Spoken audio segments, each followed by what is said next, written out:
Tortilla chips. We love that crunch. The crunch tortilla.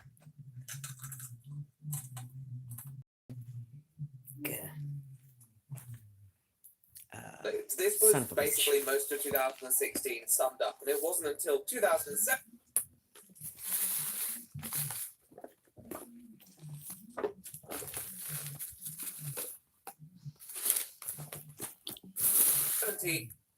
When it all ended in a fireball that is known to Onision fans and followers as Basement Gate. Billy uploaded a now deleted video named Dear Onision, in which he gave a rather scathing account of how Onision had not treated finding Please my stop talking. what about is me. it? My Don't TV keep remote. talking in your videos. I'm done. Like, I hope you're happy. You completely destroyed all of my pride. You told me to get a tattoo saying I'm a liar, like a tramp stamp. You told me to shave my head. You told me to dye my hair green, shave off my eyebrows, and get an ugly tan. Hi. Like, is that not abusive to you? Oh, Do you hey. think that's a fair trade for me telling you that I smoked weed?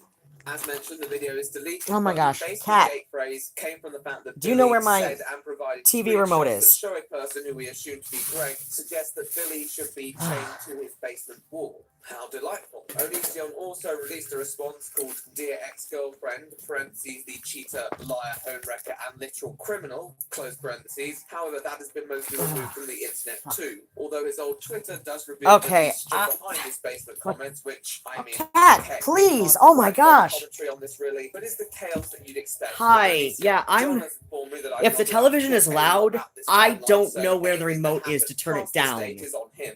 Cat, what? Something that constantly came Really? up was the ages of the people that he was involved with. A very high majority of people. This is what you want to do right now? Relationships were in their teens, many of whom were around the age of 17, as shown by this graph. This meant that every relationship and individual that Onision was involving himself with, the age gap was higher and higher as time progressed. This led to a lot of criticism from audiences who believed he was specifically targeting and grooming younger individuals. Most of these comments went as far to say that honestly they thought it was a bit creepy, which I can see, especially by the stage that he was in his 30s. He addressed this in part in a video named Your Lies End Here, a video at around the start of 2017 where he addresses people who were talking about the status of another person, namely Sarah, Kai's friend.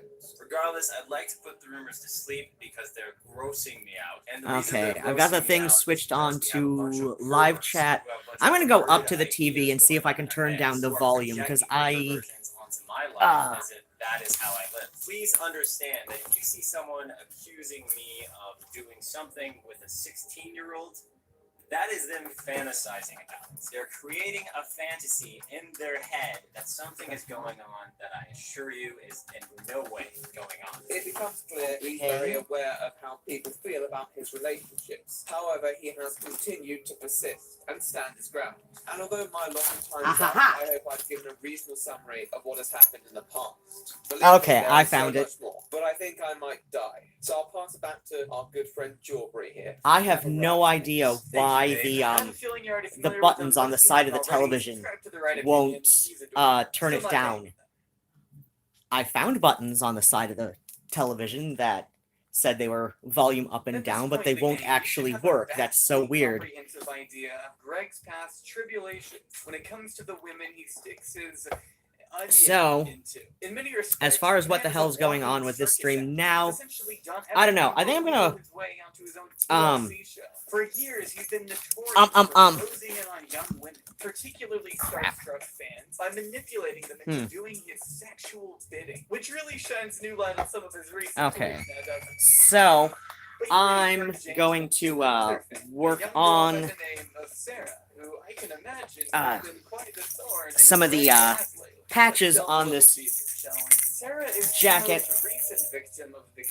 and a big reason as to why Onision's name is being thrown around again after so many years. Shit. Originally Okay. a fan of the channel, So, Sarah began reaching out to Greg and Kai on Twitter when she was I'm gonna work on just some of this on the 13 jacket, years old, which was and, apparently a perfectly suitable age for Kai. I don't know, let's wait until there are Sarah at now claims that least, she let's was say, groomed 4 by the people couple from the right watching young the age of stream 14, before I with start receipts going on dating about all the Kate way back to Bornstein, 2014. because, You know, when Sarah was 20 and Greg was around 29, the three would Argyle be Dinosaur, each other they online were for the next really few excited Sarah's about home the life was unfortunately potential not of the me greatest going at the on time. about, The big reason as to why she what's it ended called? up moving Kate in with the Bornstein two upon and turning 16. her I'm book, not making this up. Gender I wish Outlaw, I was, which, but I don't think I could, honestly. honestly, He had joked about me living I there, honestly but think one that, night, that a after lot some of this, really not so great stuff went down, I was outside crying, stuff with just my non-binary best friend people suddenly, died, or and seemingly suddenly, because, he said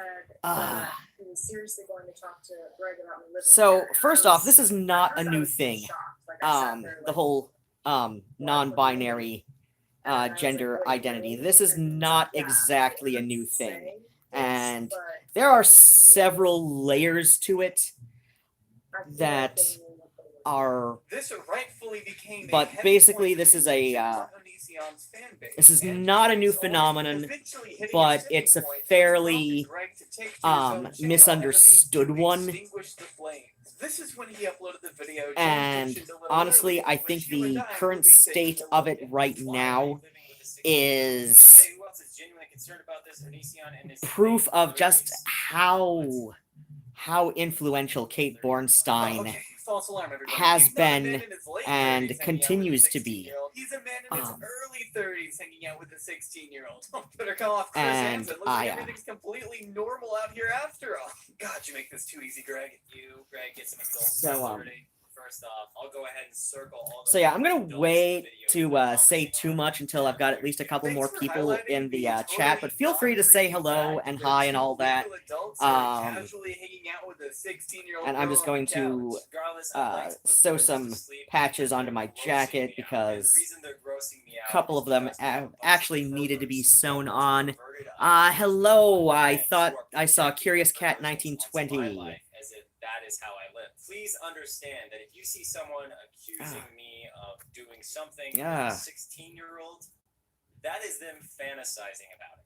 Bro, you think I'm the creepy one? What you think I'm the creepy one for repeatedly hanging around girls over a decade younger than myself? No, you need to stop making this weird, bro. Stop making it so perverted, alright? I'm not the pervert, bro. You are. You're the pervert. Firstly, Sarah is Lainey's friend. Lainey is my wife. They have a platonic relationship.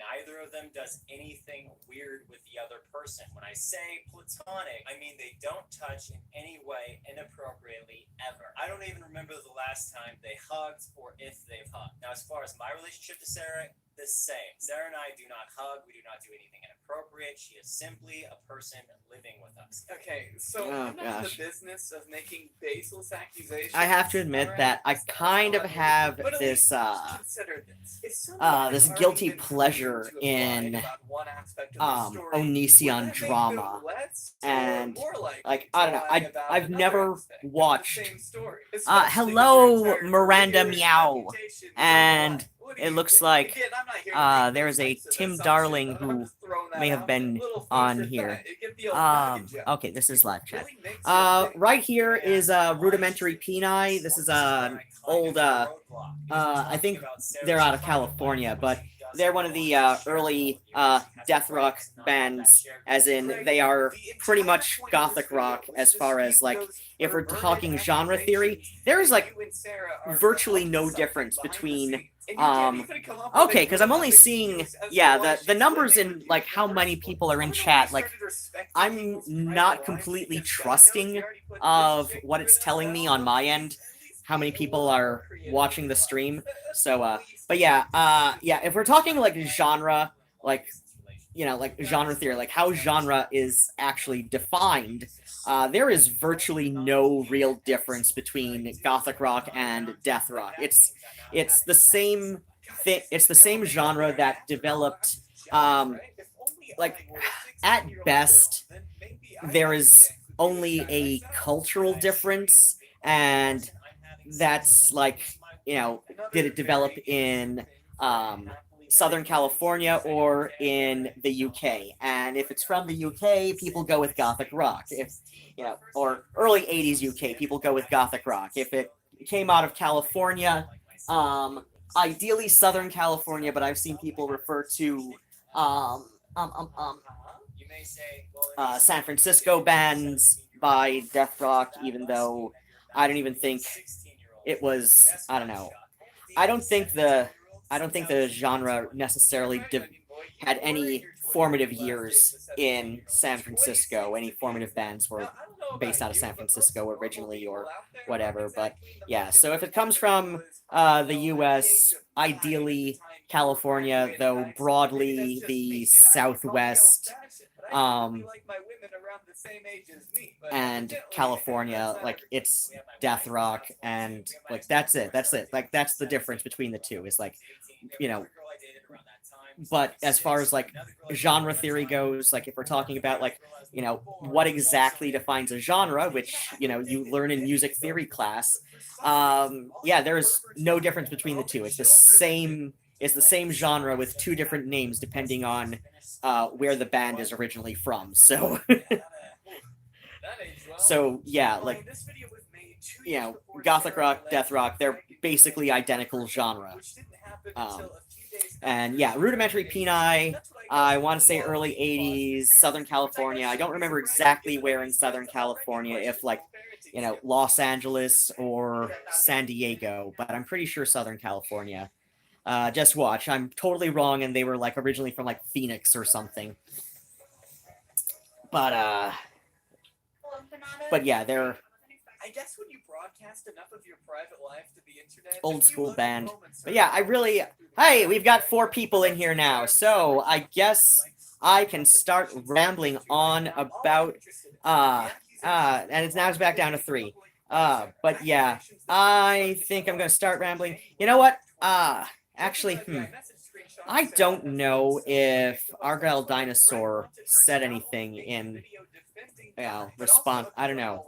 I did not chat them up on the tweeters or anything like that, and this is like streaming from my phone, and it's like I could go to Twitter on my computer in my room, but my computer just kind of like barely holding its shit together lately, so I don't know. I don't know what to do, like, to see if they want to come watch my stream. But yeah, I think now is as good a time as any to start my rambly little nonsense about what's it called? Kate Bornstein and the whole non-binary thing right now. So, as if you were unaware, I am trans male, so that's female to male, as in I was apparently female at birth.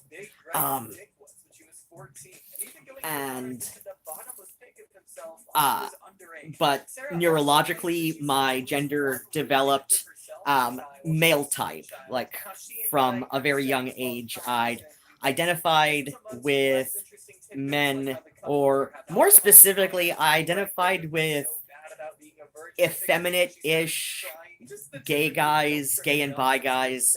And I say gay and bi, to elaborate there at the end, because when I was about 13, I got myself I had a couple friends who thought I looked a lot like Mark Bolan in the face when I was getting into T-Rex when I was like 12, 13, 14 years old. So let's say 13 for the sake of brevity. So I'm listening to my T-Rex records, and this is like the early 90s when like barely anybody in the States was aware of T-Rex. So like, the friends of mine who, first noticed this, learned about T-Rex and Mark Bolan through me initially, which is fine. Like, that's one of the ways old people used to learn about the music that we like, is we had a friend who was into it. And I was into it, not necessarily because I was visiting my sister, like, in the UK for a couple summers, but because at about that time in Metro Detroit, 97.1 FM was, like, for about 2 years, it was this all 70s stations. So music that like spanned 1970 to 1979. Like that's all they played for about 2 years in the early mid 90s. 90s out of Detroit. For a while it was talk radio. I don't remember if it. I know it's changed hands a few times. Like it hasn't been like a single format for more than like 5 years in a row, or at least it hasn't had the same owner for 5 years in a row since I want to say like 94 or something. I first heard about T-Rex through Bang a Gong and Bang a Gong, Get It On, and I think Jeepster were there was another one of theirs there was another one by T-Rex, but it wasn't Ride a White Swan. I think it was Jeepster. It was something else off of Electric Warrior. So yeah, like those couple songs were on the rotation at 97.1 when it was an all 70s station, and I really got into it. Gotta see Joker. It's fire. Yeah, I don't know. I've heard mixed things about the new Joker movie, and I'm not especially interested in it. Because I don't know. I don't know. I find the whole. I know the Joker has never had the same origin story twice.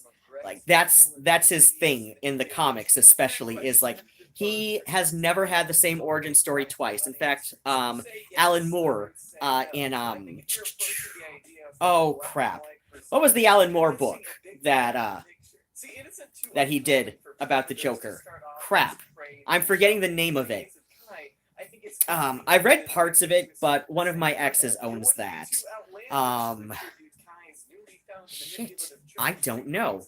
But it's the Alan Moore book that he did that was like Batman and Joker focused.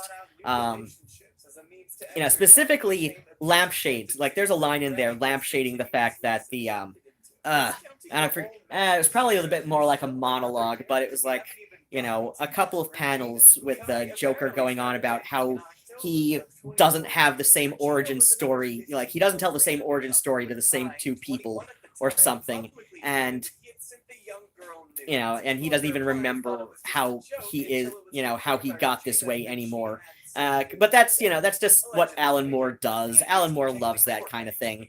So, but yeah, that's the Joker's thing. He hasn't had the same origin story twice, but I find the whole idea of the Joker's origin story being a failed and disgruntled stand-up comic, I don't know, this just sounds like, it just sounds stupid.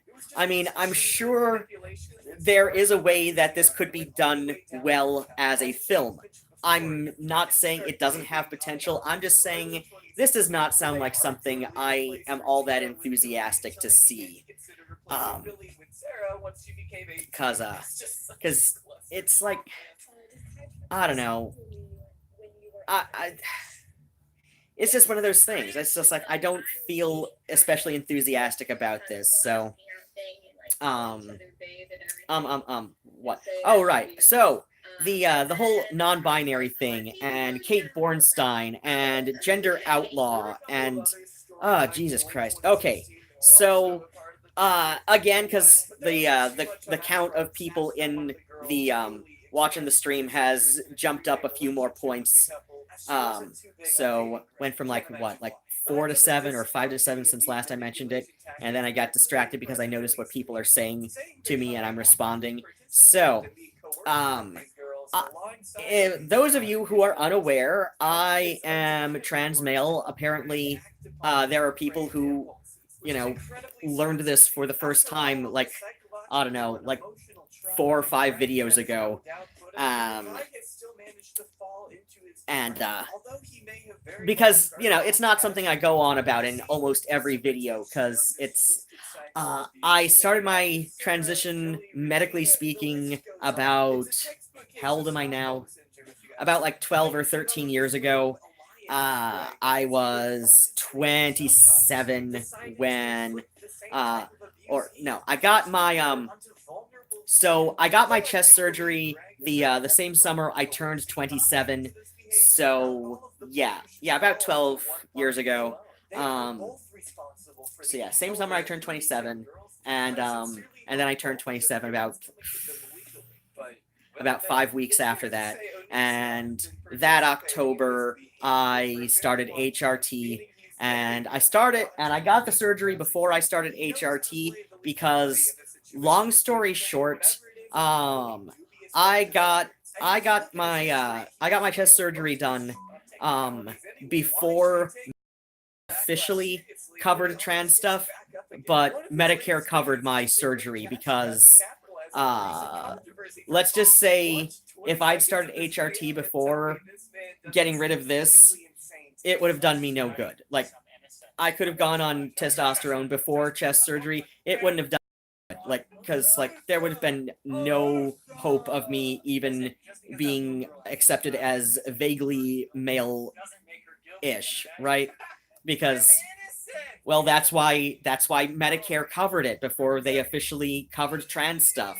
So then what happens is so needless to say, and plus I just said, I started the medical process about 12 years ago. So then what happens is I am obviously an old person. And I even said that I started this when I was about 27, about 12 years ago. So yeah, I'm obviously an old person. I have seen in the last 20 years, now 20 years ago, it was 1999, and I had just read this book called Gender Outlaw by Kate Bornstein, and I think it was first published 1993 or 94, and it's an odd book. It's an odd book on a couple of levels. It's not very well structured, but it kind of works for what she's aiming for with this, which was part memoir of her own transition from male to female, and also part manifesto in that she generally Kate Bornstein, about her gender, has said that she doesn't call herself a woman, but she knows she's not a man. So note the wording there, because I think that is really telling. I think the specifics with how she words that is really telling. So she Kate Bornstein. First off, some background on Kate Bornstein. In the early 1970s, Kate Bornstein was fresh out of college and probably one of those people who just, I don't know, was just like looking for some kind of deeper meaning to it all. So Bornstein, fresh out of college in the 70s, and somehow got sucked into the Church of Scientology. Now, at first, this is just a benign fact. Leah Remini's mother got involved in Scientology after the divorce, and then she started dating another man who she ended up married to, and he was involved in Scientology. And the way I hear it from Leah Remini in at least the first couple of seasons of Scientology, the aftermath that she's done, Leah's made it sound like her mother was just kind of in this weird sort of crossroads, like, in life, like, as far as like feeling like trying to feel out where her purpose in life was after the divorce. So yeah, and that's one of the things is, like, cults like Scientology love to prey on people who are having a sort of crisis of purpose, and that so divorcees, certain college, graduate sorts, like my friend Jeff once put it some way that a lot of times seekers can become suckers. So that is kind of how I think that might have gotten Kate sucked in. Now, no, this was like long before she transitioned, because Remini has said, as well as a lot of other ex-Scientologists, that Church of Scientology sees being LGBT as a severe character flaw. In fact, Bornstein has, said very hyperbolically that, according to the Church of Scientology, gays are literally evil. And, everything I hear about from ex-Scientologists, they'd be like more like not necessarily, like they try to avoid good and evil terminology, so it's like, I don't know, they would see this as some kind of irredeemable, flaw that, only Scientology can fix somehow. But so yeah. But not only was Kate Bornstein involved in the Church of Scientology, but she was a high-ranking member of their Sea Org, as in Elrond's little military-esque pseudo-naval little personal attendants, basically. And you don't become a high-ranking official in the Sea Org by accident. Like, this was not something that Leah Remini or anybody in her family, who also left Scientology along with her. This is not anything that the Remini family has ever really done. Like, we don't have any of that. These are people who were involved in Scientology until they weren't. But then we've got Kate Bornstein, who is she has proclaimed herself like the trans community's Auntie Kate, and I'm like, that's nice, dear.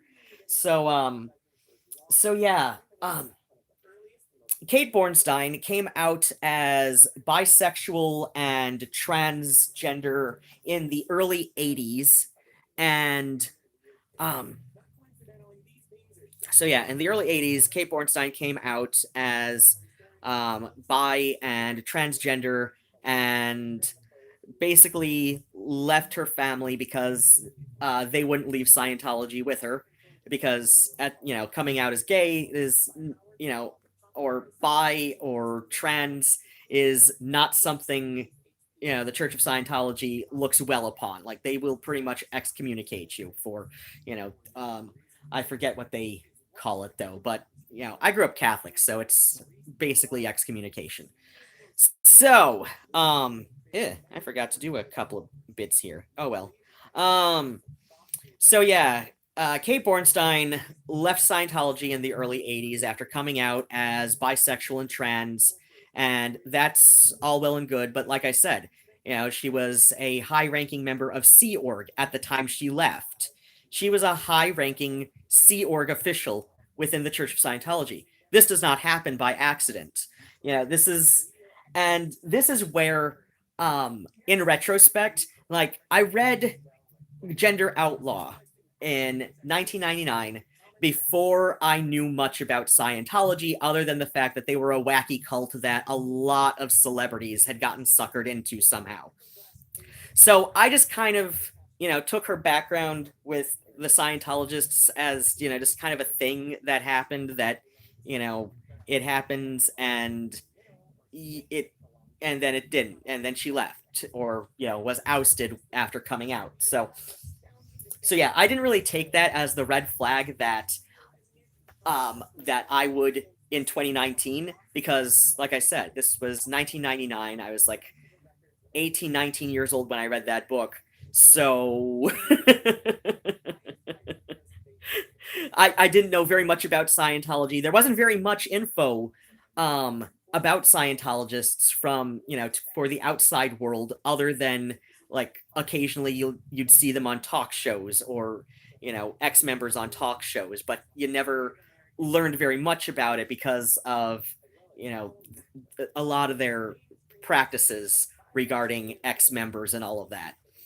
And speaking of talk shows, like Kate Bornstein, when she first, now, I'd kind of been a little bit aware of her before I read the book, but I couldn't bring the book home with me because my dad was my dad, and so yeah, now I knew about her from daytime talk shows. Now she'd been on Geraldo a couple times, and so like I can't remember if it was before her book came. I know one time before her book came out, she was on Geraldo, and another time she was doing like the talk show circuit to promote her book around 93 or 94 when it first came out. So, and she was like pretty much the go-to media spokesperson for the transgender community in the mid 1990s. And yeah, there were a couple other people maybe every once in a while, like in the UK. I'm sure they would like call April Ashley out of retirement every once in a while. She's been like the media trans person in the UK since the 60s. April Ashley, that is. I'm sure every once in a while they'd call Caroline Cossey, aka Tula. She used to model under that name. I'm sure every once in a while, like some talk show or another would be able to get Carolyn out of retirement or whatnot.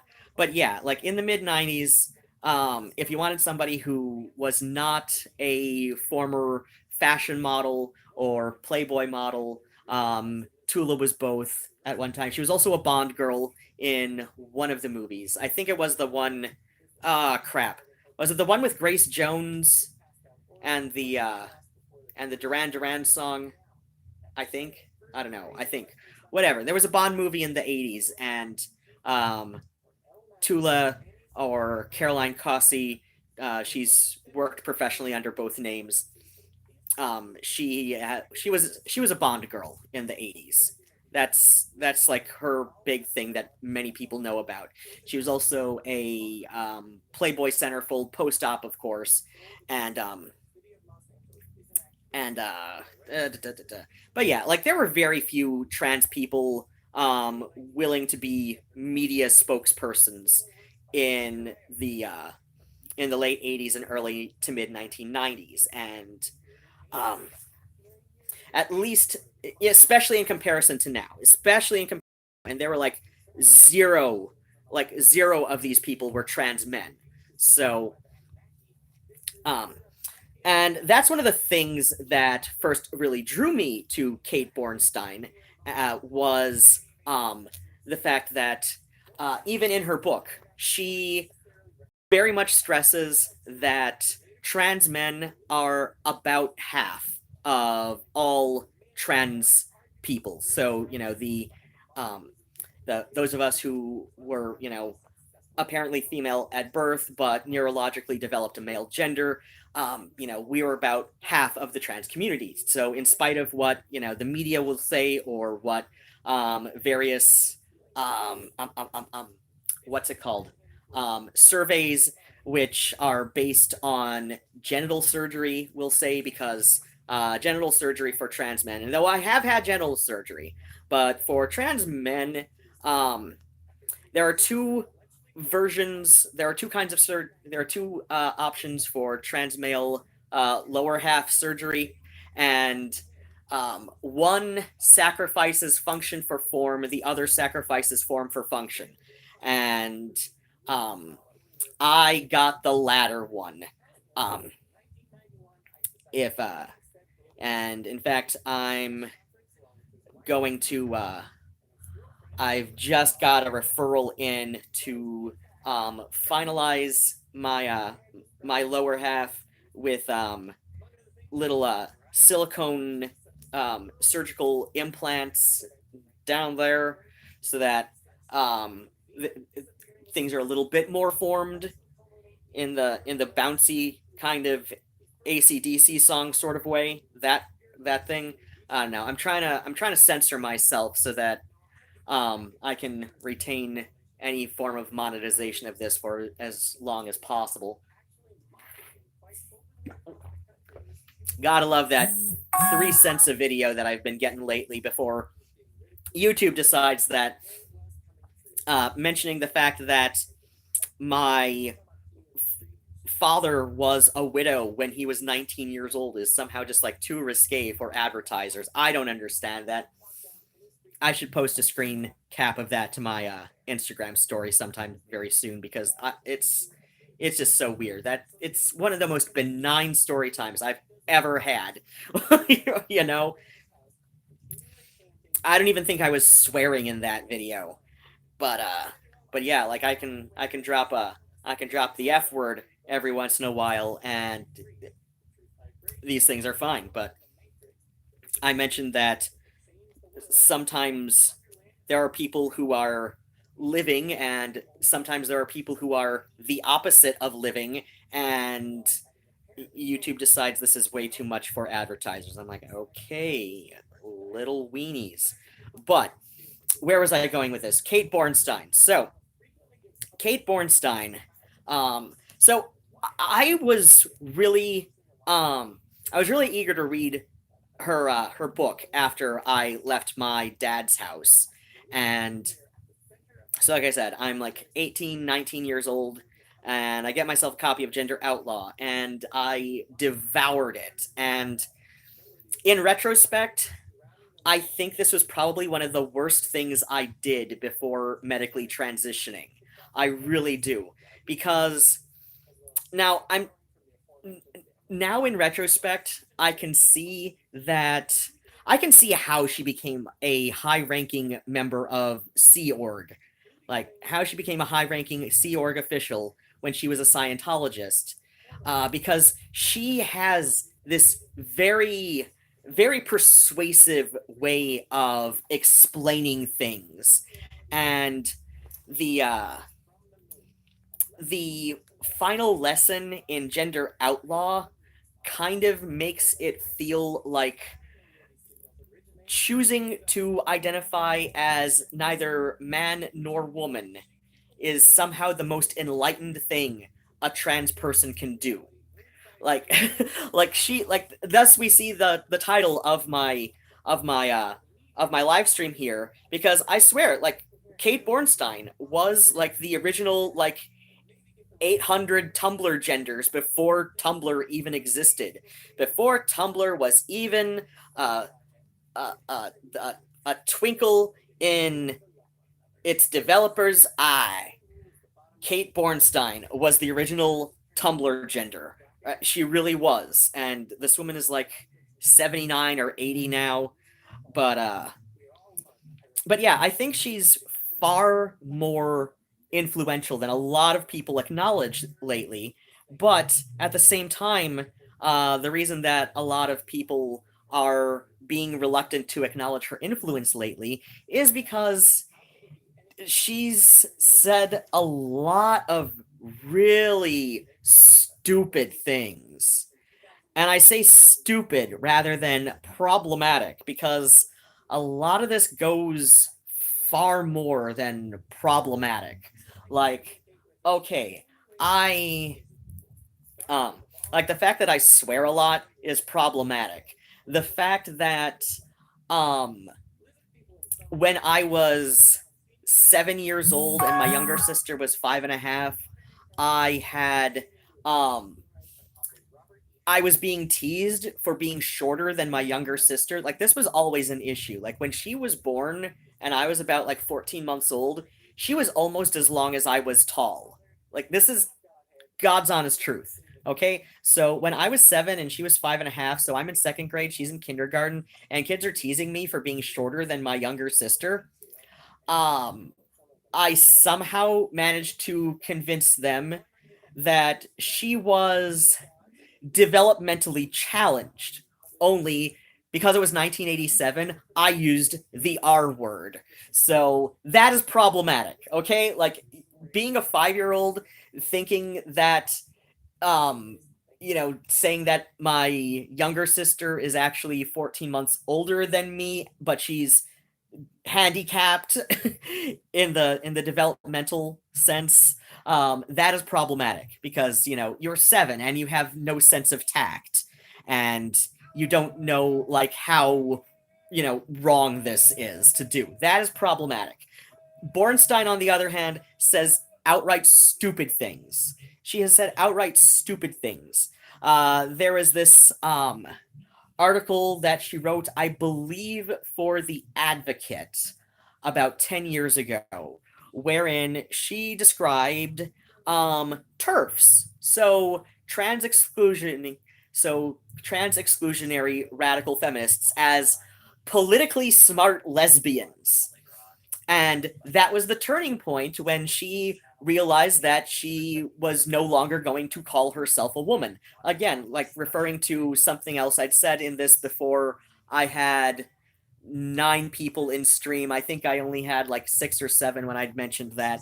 But yeah, like I said, she currently describes her gender as she doesn't call herself a woman, but she knows she's not a man. So putting this in context with saying that one of her turning points where she stopped calling herself a woman and started calling herself like 87th gender or whatever, she's decided her gender is outlaw. Like that is how I can't remember if that's how gender outlaw opens or closes, but she's decided that her gender is outlaw. Like I don't know why that isn't in that Tumblr list of 87,000 genders, but because Kate Bornstein has been outlaw gender since 1993.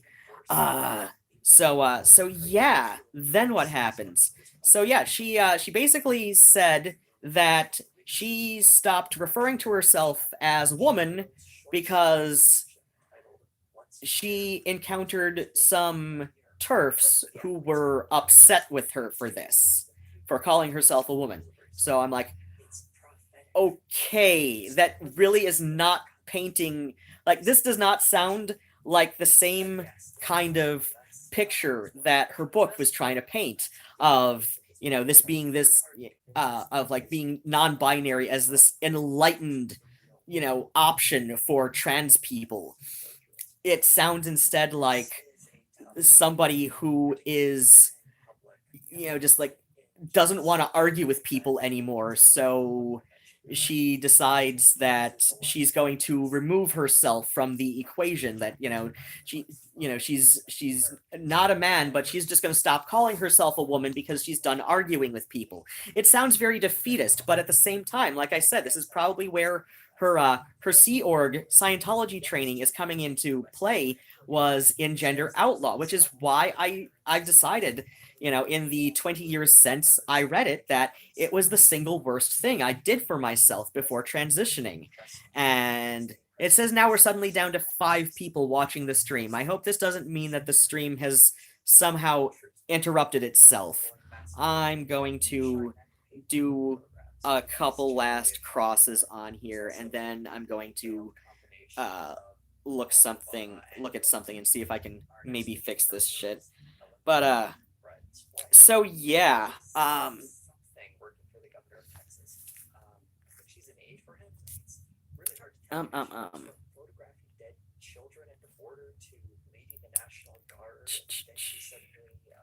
okay.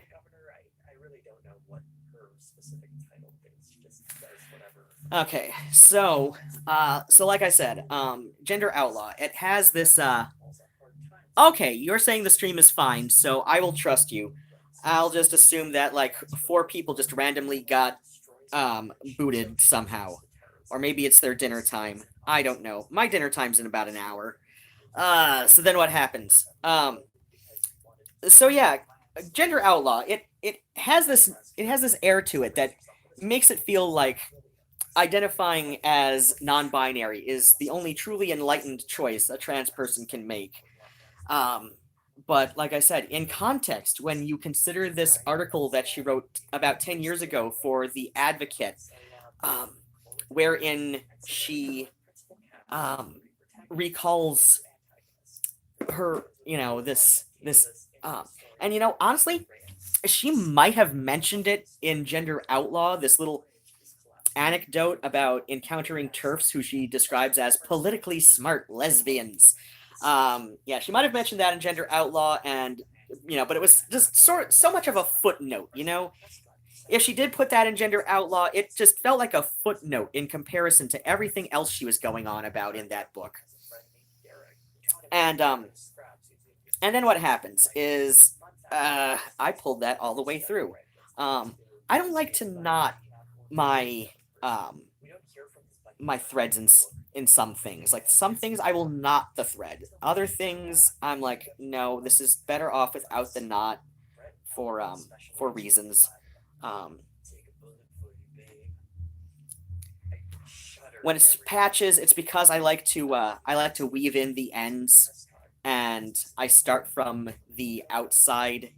I don't know. I have this specific thing I'm going for with this, so I know what I'm doing. Don't question my abilities.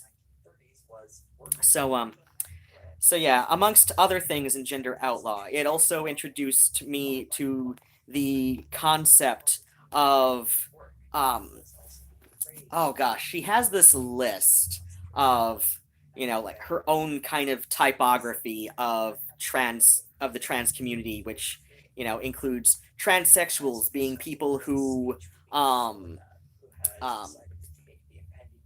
seek medical transitioning procedures, be it HRTs or or surgeries or not. And within transsexuals, we have we also have non-op transsexuals. So this was the first book. This was probably the first thing that introduced the world to the concept of the non-op trans person, who is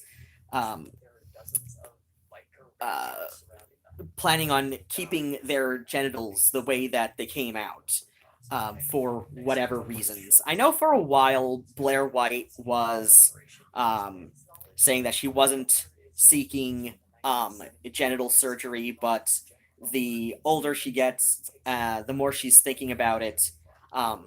This was more recent thing, because I know there are people who still think that she's, fully committed to, like just not getting genital surgery. But no, more recently she's decided that, like as she's getting older, the more appealing the choice to get lower surgery sounds. But officially she's still kind of thinking about it. But yeah, and honestly, I was kind of thinking like that myself, but at the same time, when I was thinking that I might not want lower surgery, I was thinking that because Medicare was not officially covering trans stuff. So this was something that I told myself to I was like, well, let's see, I don't if I'm not going to get it covered, then it's something I can learn to live with. But so it was a very pragmatic thing for myself at the time. But then Medicare did officially decide that they were going to cover trans medical procedures, and I was like, I really do want to get it done. I really wanted to get it done. And now that it was an option that, would be covered for me, because otherwise it's like, I would never be able to save up the money for, getting it done and paying out of pocket. And I say that not just because saving up is, like not for the usual way that like being in poverty makes it practically impossible to save up any amount of money for any serious amount of time, unless you are at a point where you're depriving yourself of just like basic things. But because anybody who's not on Social Security disability, you are literally prohibited from having more than something like $3,000 in the bank at any one time.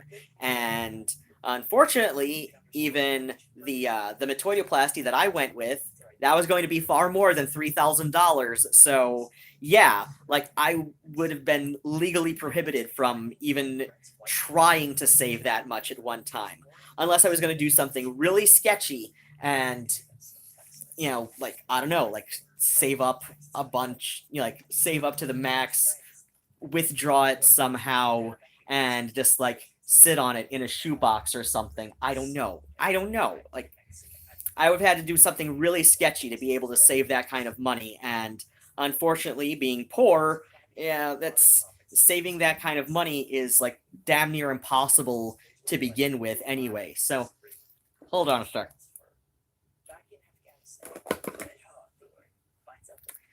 So yeah, now the thing with non-binary genders is that it's an idea that has been around in human cultures for centuries. Like since pre-Christian times, there has been at least some amount of talk of people who are not exactly men, but not exactly women either. And at the same time, since surgeries have existed that, you know, people have been able to survive from, which is a lot longer than you'd think, but at the same time, it is you know, there have been limits until the there have been limits on various methods of surgeries. And even now there are limits on what surgeries can and can't do, but, you know, we're talking like far more limited. So like since like pre-Christian ancient times, like surgeries have existed. Hi, kitty. And for as long as surgeries have existed, people have wanted to find a way surgically to change gender from, you know, man to woman and from woman to man. Like this is something that there are surviving accounts of people at least wanting to get this done, and there have been some failed attempts until about the early 1930s with Lily Elbe and the real life person who the novel The Danish Girl was based on to it's a little more true in some ways than the movie is. The movie version does some really weird stuff that just really, I'm like, no, come on. We all should know better. But, so yeah, Lily Elbe is considered the first known successful male to female transition surgery. Now, unfortunately, she died from complications with organ rejection because she was also one of the early experimental, you know, subjects, and she went in knowing that there was a possibility that she could die from organ rejection complications, which, you know, is fair enough if, you know, if you're willing to be experimented on. I have no real issue with people who, you know that this is experimental, that there's no guarantee that you could die from it.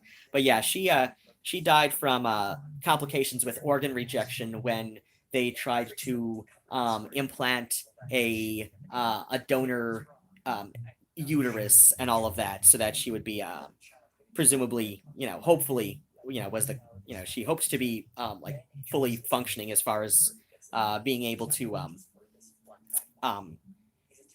carry children and all of that, or at least having that potential.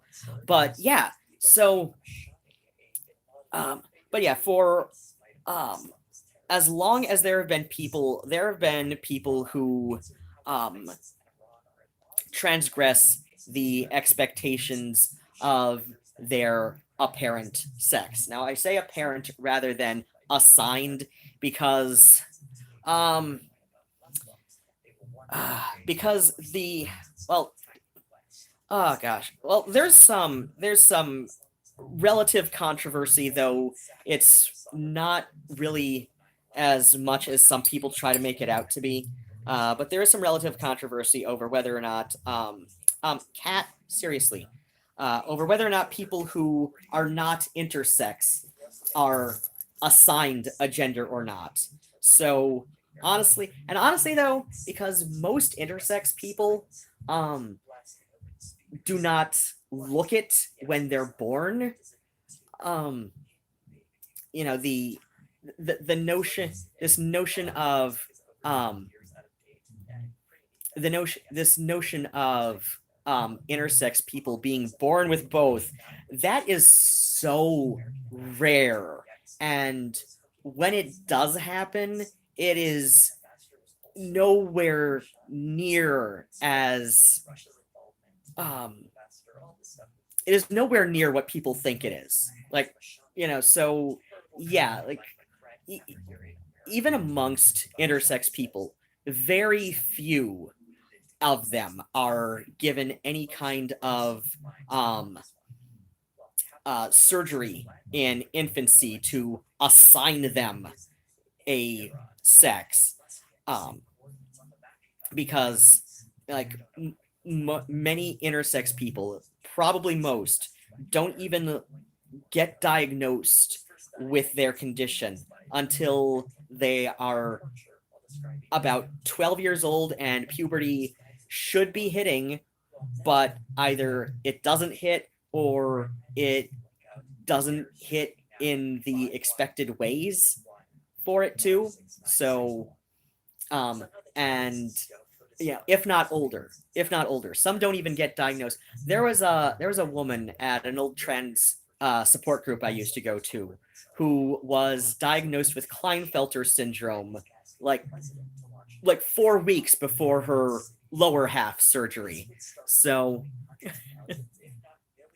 oh yeah, the cat is yeah, Murnau really loves the attention, I swear. But yeah, there was a woman in my in an old trans support group I used to go to who was diagnosed with Klinefelter syndrome, or maybe not proper Klinefelter syndrome. I think it was Klinefelter syndrome. Yeah, they found out 4 weeks before her lower half surgery. She was getting some kind of pre-op exam done, and they weren't even looking for anything diagnostically. They just noticed, her doctor just noticed while he was looking at something else that, hey, wait a second, she's got a second X chromosome along with the X and the Y. So yeah, she's XXY47 Klinefelter syndrome. So yeah, and she was 32. She was 32 years old when she finally got diagnosed with Klinefelter syndrome. So yeah, it's not that they decided to assign her some kind of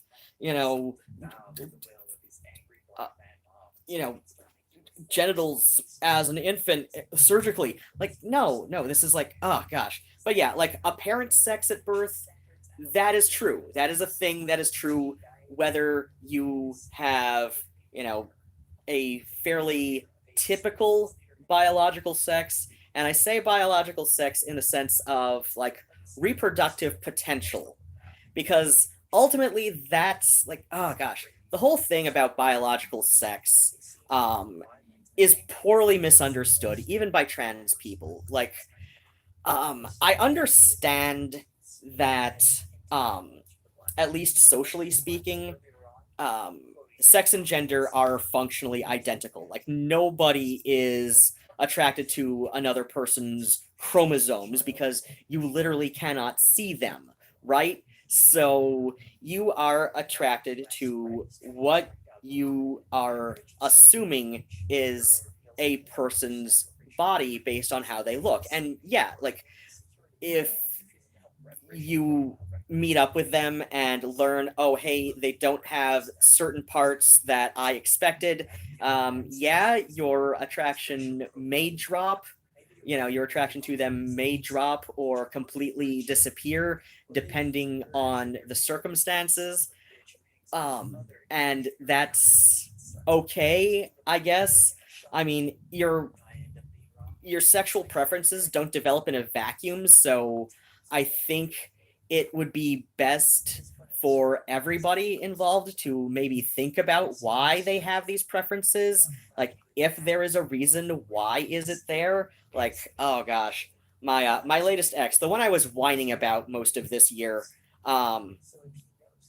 yeah, the one who left me his his bed bugs. Oh gosh, and lied to my face about it too. But that's another story for another time. But yeah, he what? He's ex-Mormon, and he said some really nasty stuff. So like, we were together like 10 months, and then suddenly he decided he had this huge problem with the fact that I am trans, and like I said, the lower half surgery that I got sacrifices form for function, so it functions like male junk should, but in form, I'm hung like a cold Vienna sausage, fresh out of the tin. So, was there another one on here? No, I think I'm done with this jacket. All the patches on here. Okay, I've got a couple other spaces for additional patches, but that can be at another time, because now let's move on to this one. So this is one of my other jackets, and let us continue with the thing. So, but yeah, like, Isaac's also ex-Mormon, and so yeah, like, when you're going 10, like, you're allowed to change your mind for sure, but when you're with somebody for 10 months and you're relatively okay with what they got down there for the overwhelming majority of that 10 months, like, and then you suddenly decide that you have a problem with it, like again, like, people are allowed to change their mind, sure, but at the same time, I blame a lot of it on the fact that he's ex-Mormon. And yeah, I'd been with 2 other ex-Mormons before him, so in theory, I should have known better my own damn self. Like, I should have known that this was going to be a mess and a half one way or another, but it just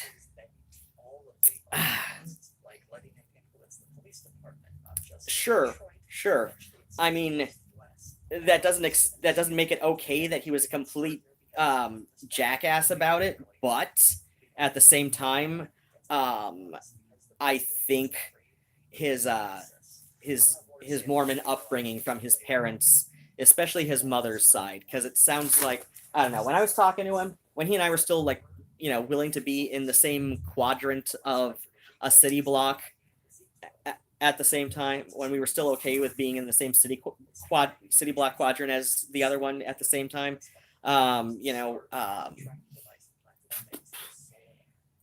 he made it sound like his dad was a lot more laid back about things than his mother was, which, okay, that kind of makes some sense. Like, I was raised Catholic, but my mother was a lot more laid back about it than my dad was, at least about some things. Like, oh gosh, my mother, I think in a lot of ways, my dad, I think I mentioned this in my latest video that I posted. I think this was the latest one that I posted. My little usual weekly get ready with me in the bathroom thing while I'm putting on my club makeup and all of that stuff. And I was talking about some of the weird little parallels between my dad and myself. But yeah, like, I would do little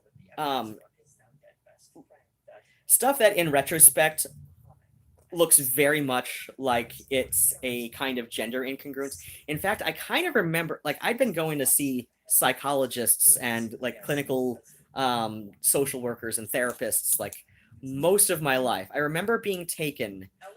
This was definitely before my dad's head injury, and so I remember being taken to this one woman, and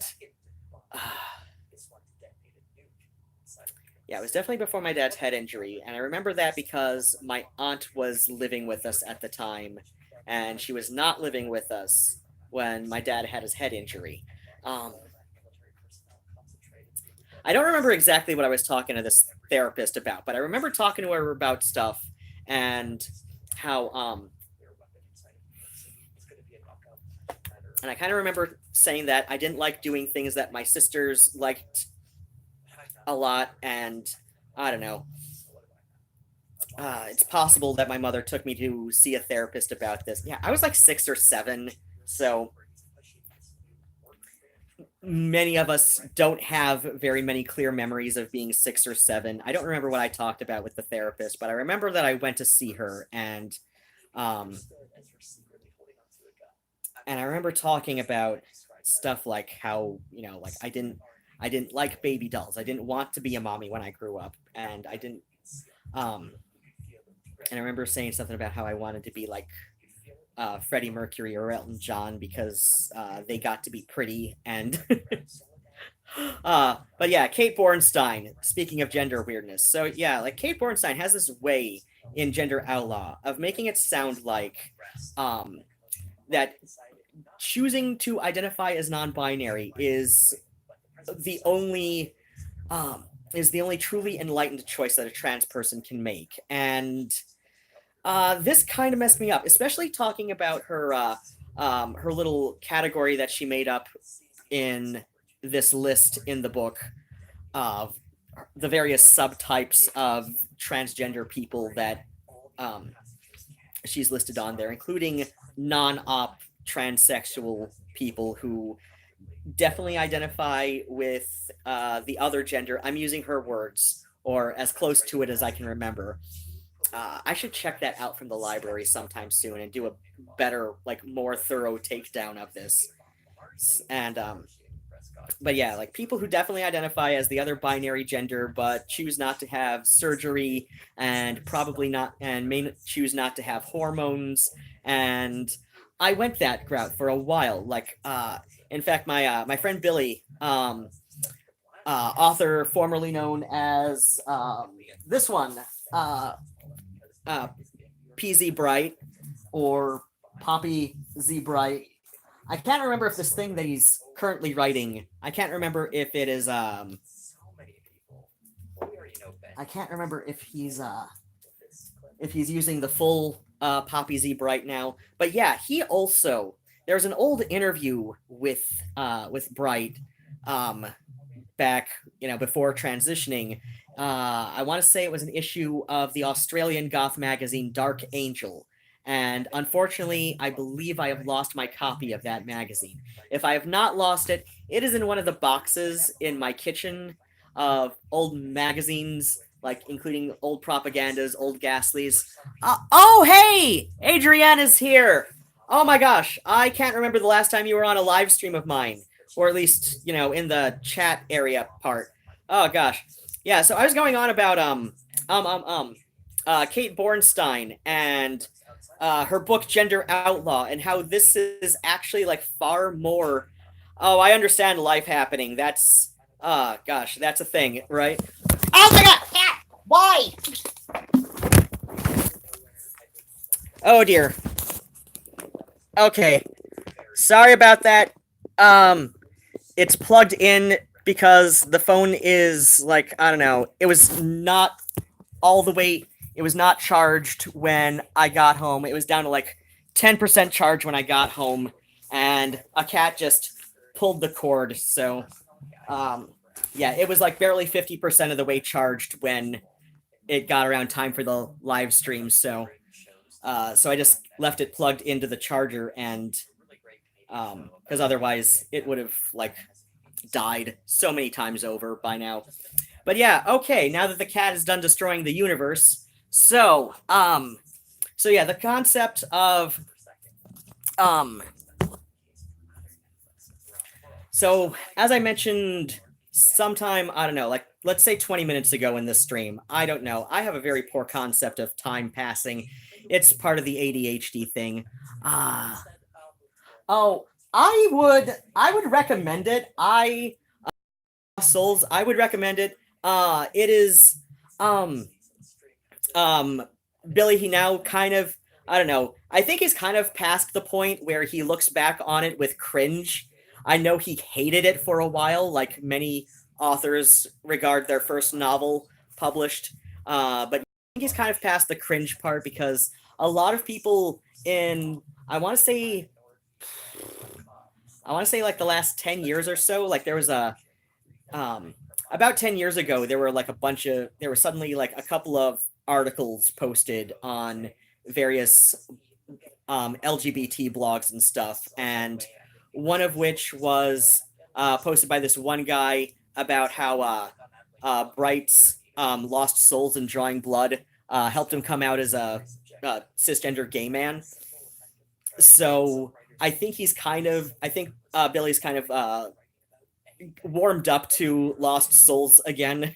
But yeah, for a while he just kind of looked on it with cringe because you see these girls who are all in like the little anime fangirls who are all about that like, they're little bishy nothing, and of course then we've got people like Dorian where I don't know, people think that I hate Dorian, and I really don't. I don't hate Of Herbs and Altars. I don't know. Gosh, there was that one that response video that she did to my old video back in February. I was just like, what the hell do you think you're doing here, hon? Like this was just like this was so unnecessary. And then there's the fact that I just can't take her seriously enough to hate her. I cannot take Dorian seriously enough to hate to hate her or whatever she's doing. I don't know. I don't want to sound like I'm making an armchair diagnosis, but I don't want to sound like I'm making an armchair diagnosis, but she's got some traits in common with my younger sister who was bipolar, high functioning autistic, probably had borderline personality disorder. I don't know, like also a drug addict. My younger sister was also a drug addict and died from it. So it's like, I see a lot of the same traits that Dorian's got with my younger, now departed sister, and I'm like, I just can't take her seriously. I can't take either of them seriously, and the only difference is Dorian's also been fairly open about having dealt with anorexia and bulimia, whereas Molly's eating disorder was binge eating disorder. So yeah, there was Molly had a gastric bypass at about 400 pounds when she was 18 or something. So yeah. So yeah, I don't know. I just can't take her seriously for a lot of the same reasons I could never take my younger sister seriously, just because like they're too similar. She's just too similar to Molly, to how Molly was, and like I couldn't take Molly seriously either. So it's like I don't really hate her. I don't hate her. I just only have so much patience, and like just like with Molly, when she's passing my threshold of patience, I'm gonna say something, and it might not be nice, but I'll say it. And if I do say it, and honestly, if anything, my little response to Dorian's response, that was so much nicer than I was to Miss Princess, whatever. I was so much nicer, and I meant it. I meant to be nicer, because just because I can't take you seriously doesn't mean that I don't wish well for you, I guess. I don't know. But yeah, if people want to think that I hate her, fine.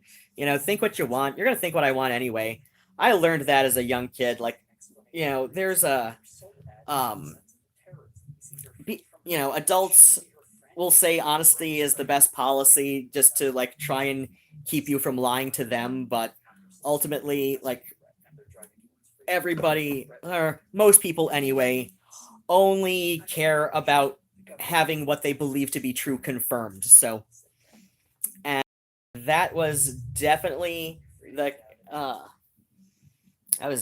something that I learned from my parents. Like, not really directly, but they made it clear. They made it clear that they, especially my dad. At some point, my dad decided that he very little for what actually happened and more that I say whatever to confirm his preconceived ideas. But that's another story for another time. So yeah, the whole non-binary thing, that has been around for as long as people have been writing about sex and gender, such as long as we've had recorded history. So given that, I'm sure there is, room to say, oh, well, it's probably been around even longer than recorded history because people have been around longer than recorded history, which is fair, which is totally fair. But yeah, where was I going with this? So yeah, non-binary thing, that has been around, like, about as long as recorded history. Even given the surviving, accounts we have are sparse at best, depending on how far back we go. But yeah, like, things can be sparse, things can be less than sparse in other places. But most cultures pre-Christian had room for people within the society who were born of one sex but lived as another. And I say another because of, so as I said earlier in the stream, about, like, I don't know, 20 minutes ago or something, and what the hell? This is a safety pin that doesn't match the others. That's weird. So where was I going with this? Right. So as far as, like, social cues go, sex and gender are functionally identical. Like I said, like, nobody is attracted to a person's chromosomes because we literally cannot see each other's sex chromosomes. And even that is, even putting it that way, the XXXY, XXY, XYY, there's at least 15 known variations of the X and Y chromosomes that are associated with one's biological sex. And so, but as far as biological sex can be concretely defined, it is probably best defined as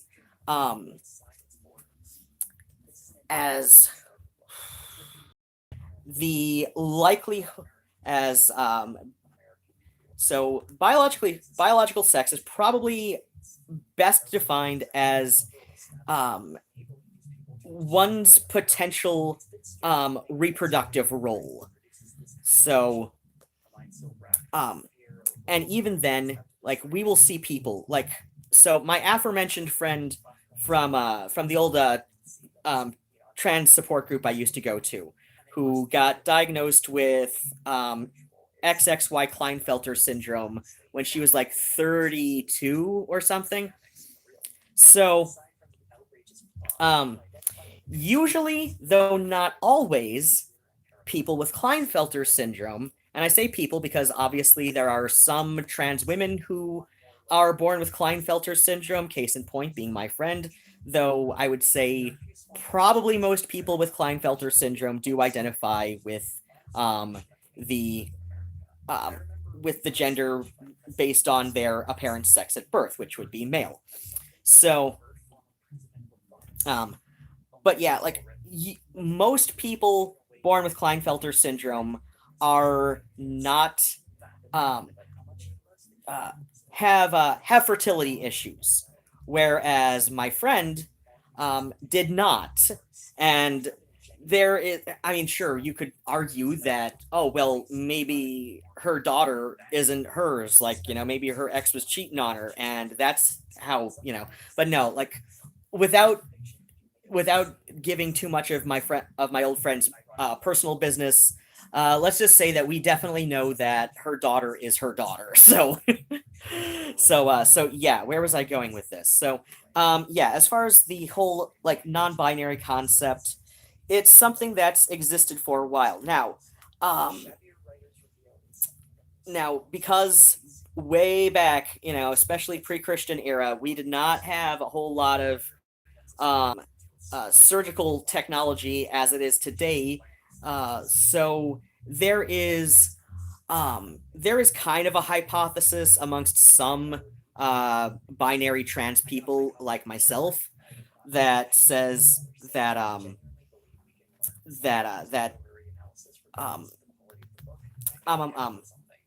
cultural third genders or other non-binary cultural genders are just kind of like a consolation prize of sorts for binary trans people who are part of a culture that does not have the technology to bring about to do surgical medical gender reassignment. So say like 19th century Sicily, and suddenly I'm brain farting on the word that they had back then for people who were to some extent regarded, to some extent are considered analogous to today's trans women. At least some of them anyway, because you get into some weird things when you get into non-Western cultures, and yeah, Italy and Sicily are considered a part of Western culture, but I'm talking like like so in Thailand and Laos and and I remember Laos is one of them because crap, who was it? It was somebody on RuPaul's Drag Race who was Laotian. Was it Jujubee? It wasn't Manila Luzon because I remember they're specifically Filipino, but I think it was Jujubee. I think it was Jujubee who's Laotian, and yeah. So yeah, he was saying that katoy is a word that in the Laotian language broadly applies not just to trans women but also to effeminate gay men, including drag queens. So yeah, so when we get into non-Western cultures, we encounter that like there are definitely people who in these cultures who are definitely analogous to what to quote unquote Western trans people, and there are also people who are referred to by the same language, by the same vocabulary within those languages as under the same words, but they are more analogous to Western effeminate gay men or Western what's it called? Western let's see. In Thai it's Tom. Tom are analogous to trans men and also butch lesbians. But again, this is a word that encapsulates both communities. So yeah, it's a thing, isn't it? That is quite a bit there. Now, so yeah, you could say that. I mean, there is some room to say that. Okay, in some ways, there are some, especially historic, non-binary genders where it's easily argued to be a sort of cultural stopgap between, or not stopgap. Is that a right word to use here? But it's like kind of a cultural consolation prize for like, hey, we can't give you this kind of this kind of life, medically speaking. So here's a cultural role you can fill, instead, and we'll because let's see, like, oh yeah, like the ancient Greco-Roman cult of Kybele, or Kybele. Kybele, Sibylle, I've seen people say it once in a while. Kybele, Kybele. That's closer to the proper ancient Greek pronunciation. But that's another story for another time. There was a time where my pagan worship was pretty much Hellenic deities only. So I've learned some Greek. It's not very much Greek, and I'm not very good at it, but I'm better than some people. I'll just keep telling myself that. So yeah, Kybele, her cult, and I'm saying cult like not in the way of a Scientologist, but as in like a specific like micro tradition within the local polytheism. So this would be like a sort of like a micro tradition, which within that tradition's within the local religion. So in ancient Greek religion, there's actually like a couple hundred deities if you want to get really technical. A lot of people think of like the major 12 as being like the primary gods. That's a bit of an oversimplification. Like each local city-state in ancient Greece would have their own like major deities, like Thespiae, which is their major deity was Eros. So so yeah, and he doesn't easily fit into the major 12 of Zeus, Hera, Hestia, Apollon, Artemis, Demeter, Athena, Hermes, Dionysus, a couple others. I think I'm forgetting somebody. Oh, Ares, Aphrodite. I think that's it. I don't know. But also Hephaestus. So yeah. But yeah, Kybele, her so she's got some interesting mythology. She is in most local traditional mythologies, where local as in places where Kybele's major worshippers centered around, like the major cities that had a solid cult of Kybele.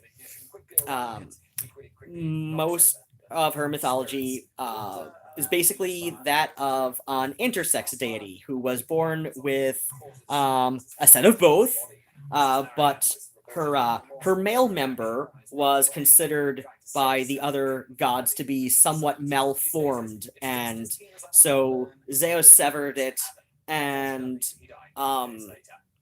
that's when she became elevated to a mother goddess of sorts, and then her primary, like the founder of her cultist traditions, Attis, drove himself mad, as in mentally ill, and severed his own male genitals, and and he became the first of the Galais.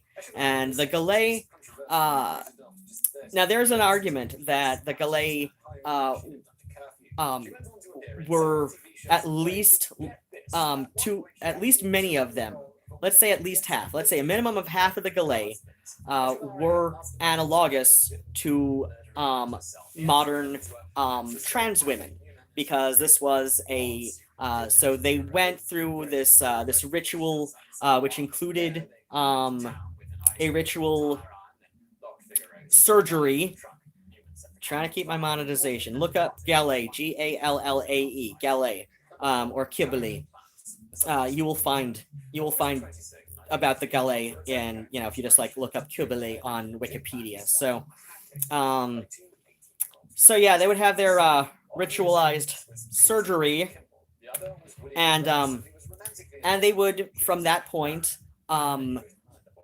live and function within their communities as a kind of a woman. Like they would wear women's clothing, they would take on feminine names, like a new name but a feminine one, and like they weren't treated completely as women, and because many of them, in many cities they were considered still man enough to be full citizens of the city-state and therefore obligated to pay taxes. In others, they were regarded as female enough that they could not be regarded as full citizens and therefore were not obligated to pay taxes to the city-state. Again, like, ancient Greek polytheism is a bit more complicated than a lot of people realize, and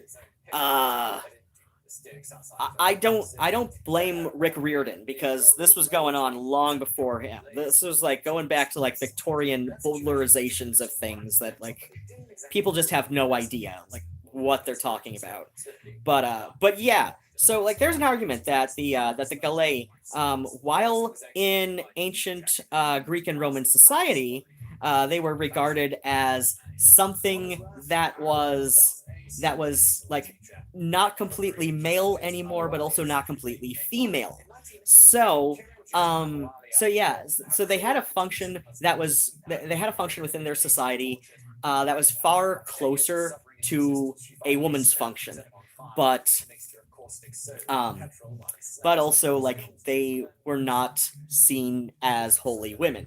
At the same time, like I said, like there is an argument to be made that this was basically that their role was basically analogous to the modern day trans woman, and that's a fair hypothesis. That is a more than fair hypothesis. At the same time, there are other societies where there are anywhere from 5 to 9 genders recognized, and with an odd number, clearly we are looking at people who are not going to be analogous to binary trans people. Like I know in Cambodia, now I'm going to use so I know in Cambodia, I think it's Cambodia, it might be rural Thailand, I'm not sure, but I know it's like one of those smaller Southeast Asian countries. I want to say Cambodia, I really do, but I might be wrong, so don't quote me on exactly where. But one of those smaller Southeast Asian countries, they recognize cisgender men, cisgender women. Obviously, of course, these are the dominant biological sexes that exist in humanity. They also recognize people who broadly include trans women and very effeminate men who don't seek medical transition, even though there are parts of that country where it is available to those who seek it. So let's say Katoy, just to be, just for simplicity. And they also recognize Tom, again, for simplicity, because I can't remember if this is parts of rural Thailand or if it's like Cambodia or something. And it's one or the other, I want to say, though, again, I'm not completely sure. I didn't script this out. I didn't write this all down before I went ahead. I just knew the main talking points I wanted to say in the live stream. And so Tom, so the, F to M equivalent, that also includes, people who are generally butch lesbian and don't seek to, have any kind of medical masculization to their, bodies, whether through hormones or surgery or both or neither. So, and then there's also a fifth group who is regarded as embodying equal amounts of both.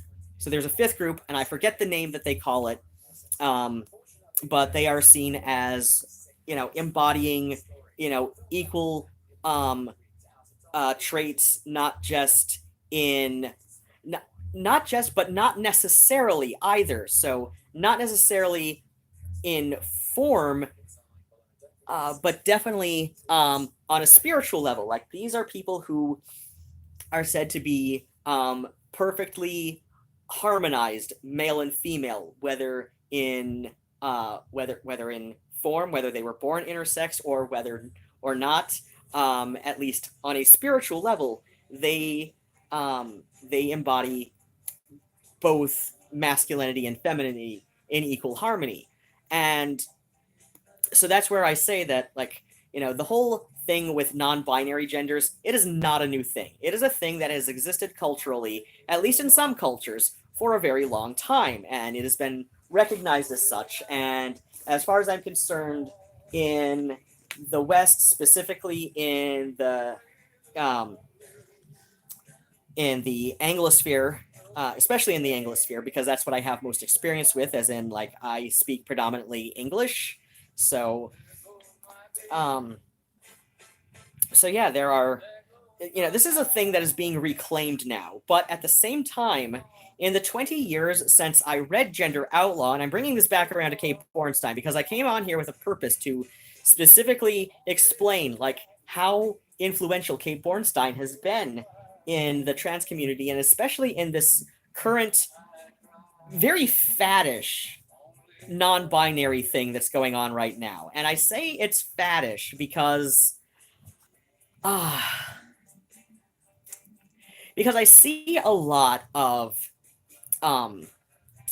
basically, like, a lot of this pretentious way that Bornstein, talks up, her own decision to identify as non-binary. It seems very pretentious in a way, and in certain circles on the internet, it's almost like a way to divorce oneself from having to address how being cisgender privileges them. And I'm not saying that, in a bad way. And I'm not saying this makes one a bad person to be cisgender. Obviously, most of my friends are cisgender. I actually only have, I have very few trans friends, because for the most part, I don't like a lot of other trans people. I really don't. Not because I think they're bad people, not because I think they are lesser trans than myself. That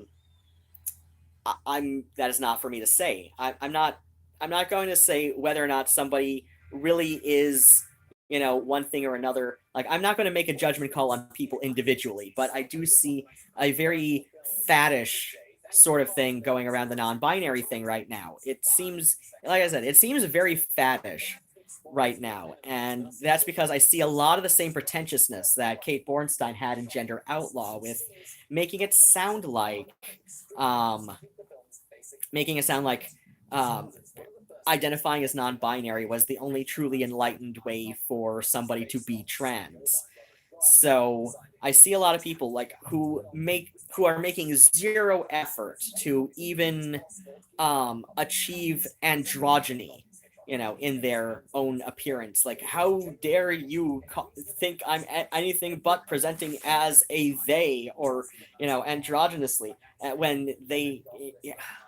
When it's people, and I'm saying they in the plural sense, because this is obviously more than one person I've encountered, or at least know of, who's, made this zero effort, sort of thing. They make zero effort to appear as, even an effeminate man, if they are, if they were AMAB, or seem, as a tomboy, if they were AFAB.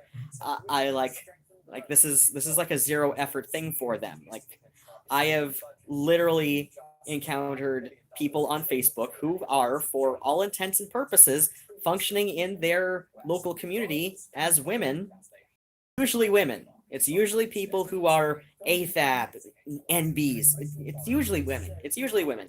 And they will, and I'm saying women, I'm just saying straight up women because for the most part, they are making no, they are making sort of it is a complete zero effort thing. It is a complete zero effort thing. They are living and functioning as women. They don't seem to have any problem with this, though they claim, that, oh, you don't know what kind of dysphoria I go through. And I'm like, then please enlighten me. And if you would like any advice on reducing the dysphoria you experience, please, I am more than welcome to have a conversation about this. But they never do. They never want to enlighten me about their alleged dysphoria, which makes me think either they genuinely don't have it, or they have no idea what it is, and therefore are not willing to even humor me with making something up, right? So, yeah, and gender dysphoria is pretty much as it's currently being defined in the DSM, which is a persistent feeling of distress and discomfort at the expectation of being at the expectation of functioning like the sex one apparently was at birth. And that is what it is. Like, I think that's very clear. I don't think that's at all ambiguous. What exactly that distress and discomfort means for the individual trans person, I'm not going to judge. I know what it was like for me. And I know that, like, it is not about hating yourself 24/7, like some people seem to think. But I know that there were times when it was worse. There were times when it wasn't, quite so bad. And since my last surgery, it's been at an all-time minimum. Like, I don't think I've been this non-dysphoric about how people read my gender since I was like, I don't know, like 2 years old. Like, this is the lowest I've felt it in memory in ever. And I'm still getting one final surgery so I can get something a little, a little extra, just a little bit more bulge worthy. But even then, like my last my first lower surgery, and that was actually 3 surgeries in one marathon session. That was like 8.5 hours, almost 8.5 hours. I was initially blocked off for 6 hours, but yeah. So yeah, that was like 2 years ago, a little over 2 years ago now. Oh God, yeah, that was May of 2017. But yeah, so I want to get the little tea bag. I'm getting myself a tea bag. That should be monetization worthy. So yeah, but yeah, the whole thing with Kate Bornstein, as I began many times before. Gender Outlaw, published 1994, this ends up with this very pretentious feel to it, where it leaves you thinking that the only truly enlightened way to be trans, even if you are basically binary trans, is to identify as neither man nor woman. And, and this is where I see her being especially influential on the current non-binary fad. And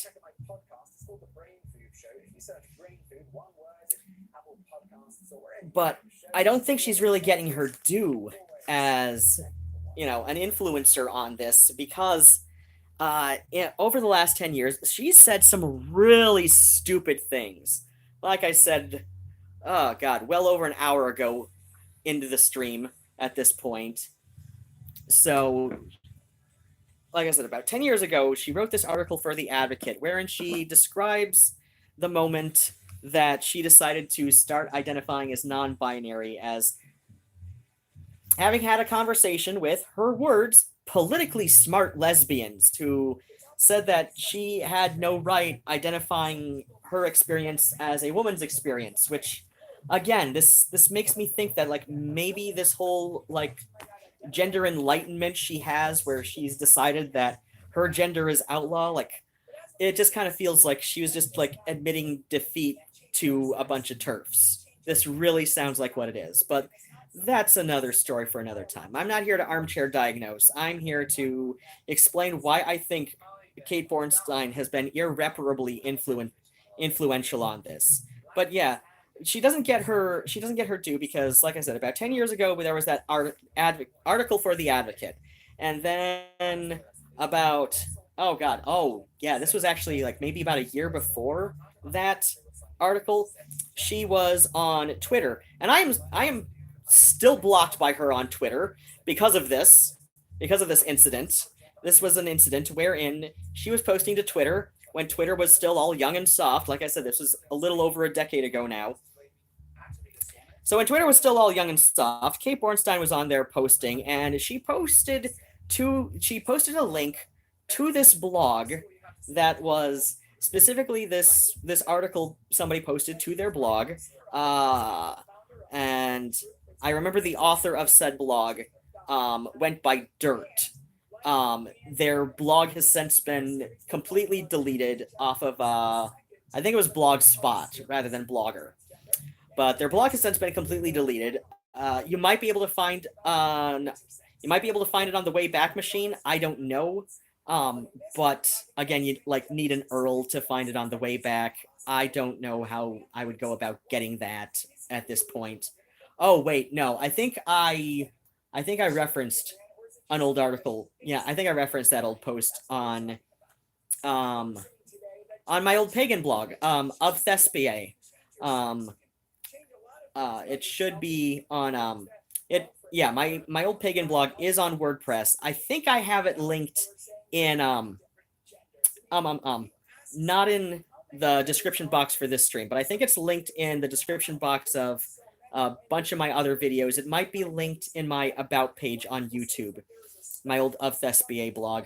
You should be able to find a post I made that will at least give an URL that we could try to insert into the Wayback Machine on archive.org to find this old post where Kate Bornstein, so she links to this blog post, this Butch Flight blog post.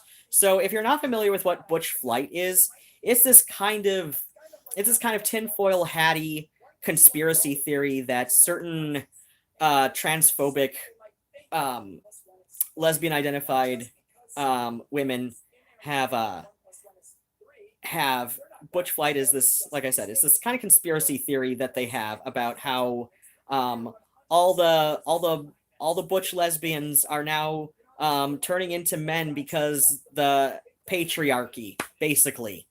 And so she links to this on her Twitter, describing it as sharp feminist analysis of FTMs.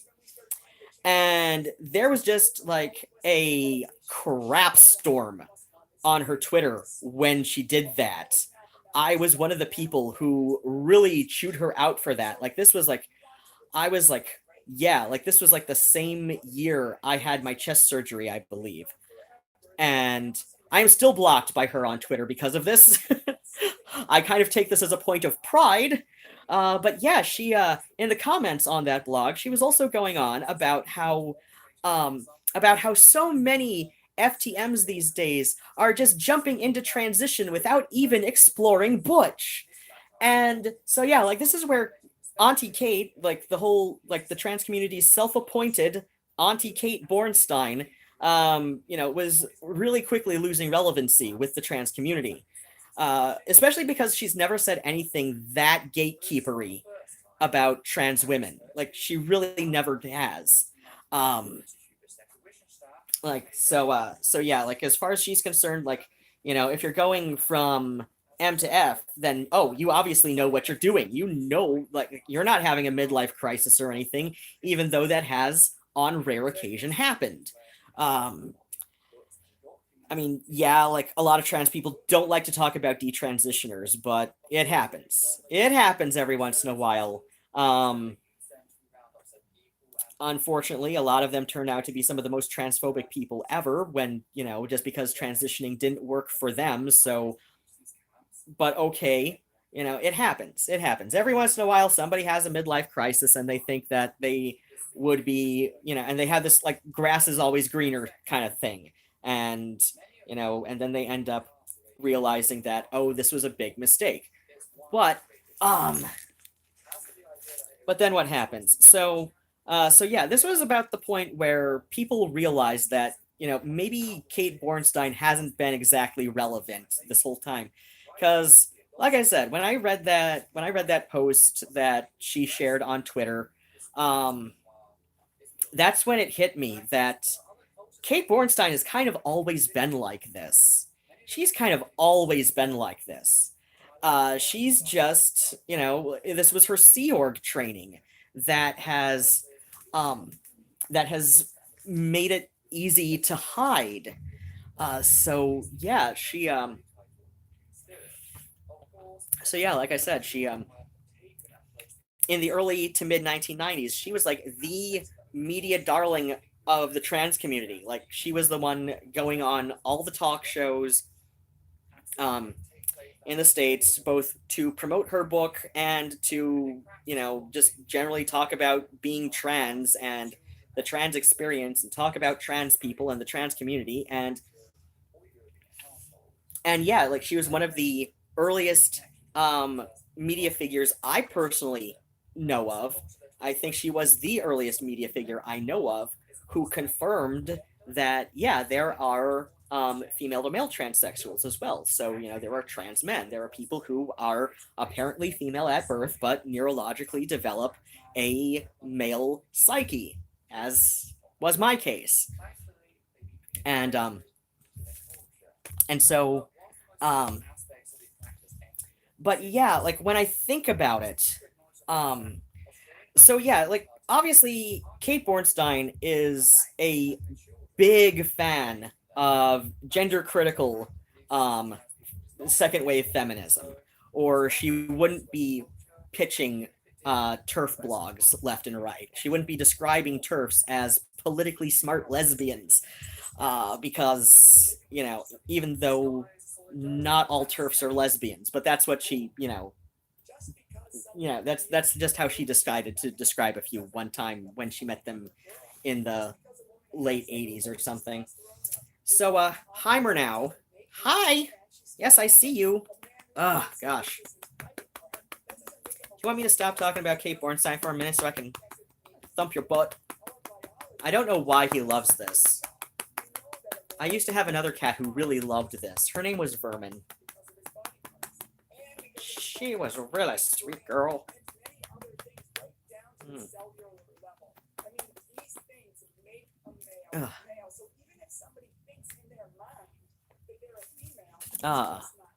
I'm gonna catch up on some of the chats people were saying while I've got Kitty on me. Cat. Oh my gosh. Cat, you are so annoying right now. You know this, right? Like,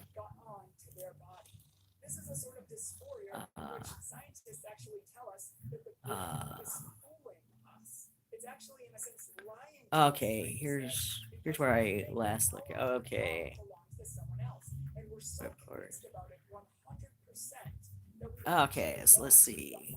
Okay, and like Jay Resurrected, my friend Rose Sinister did one of her vampire podcast episodes on Lost Souls. Oh yeah, it's a really good book. It's not nowhere near as cringe as Bright himself now, or at least for a time thought of it.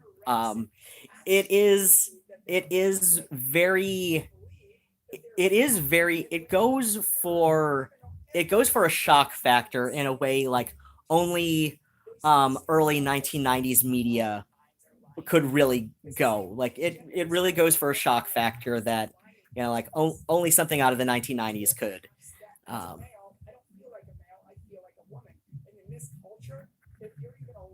Okay, hey Shaker. Does not recommend Lost Souls. Okay, Lygea's going on. Okay, yeah, this is about Dorian's little stuff about Columbine. Oh God.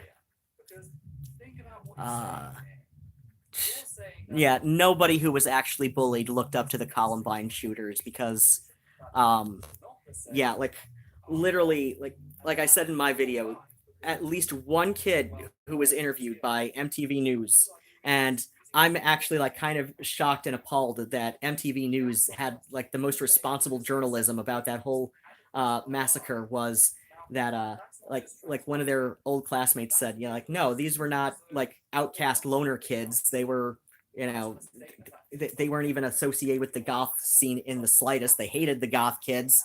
But yeah, like,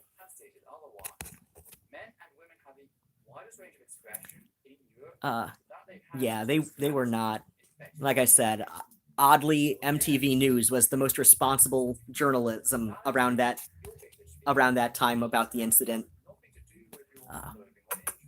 Hi. You're being obnoxious. Yes, you are. Okay. Fox Hybrid. I'm pretty sure I read it in an old Viking saga. They simply used to believe some people were born with a different gendered soul. Yeah, that's fairly common in a lot of old pre-Christian religions. Okay. Oh hey, Mariah's on. LOL, what is that? What is that? A right-wing talk show? I'm not creepy. You're the creep for telling me I'm creepy. Love projecting and deflecting. Oh god, what was I going on about? At apparently, oh gosh, is this my time zone or YouTube's time zone? Because it's saying 23:17. Oh god, these new glasses are fine. Myth something of Mirkwood. Ahoy, may the force of the Nephilim be with you all this evening. Oh, hopefully it is with us. May Great Cthulhu bless and not eat you. No. Great Cthulhu has to eat you first, because watching the rest of your loved ones being eaten is far more horrible than being eaten.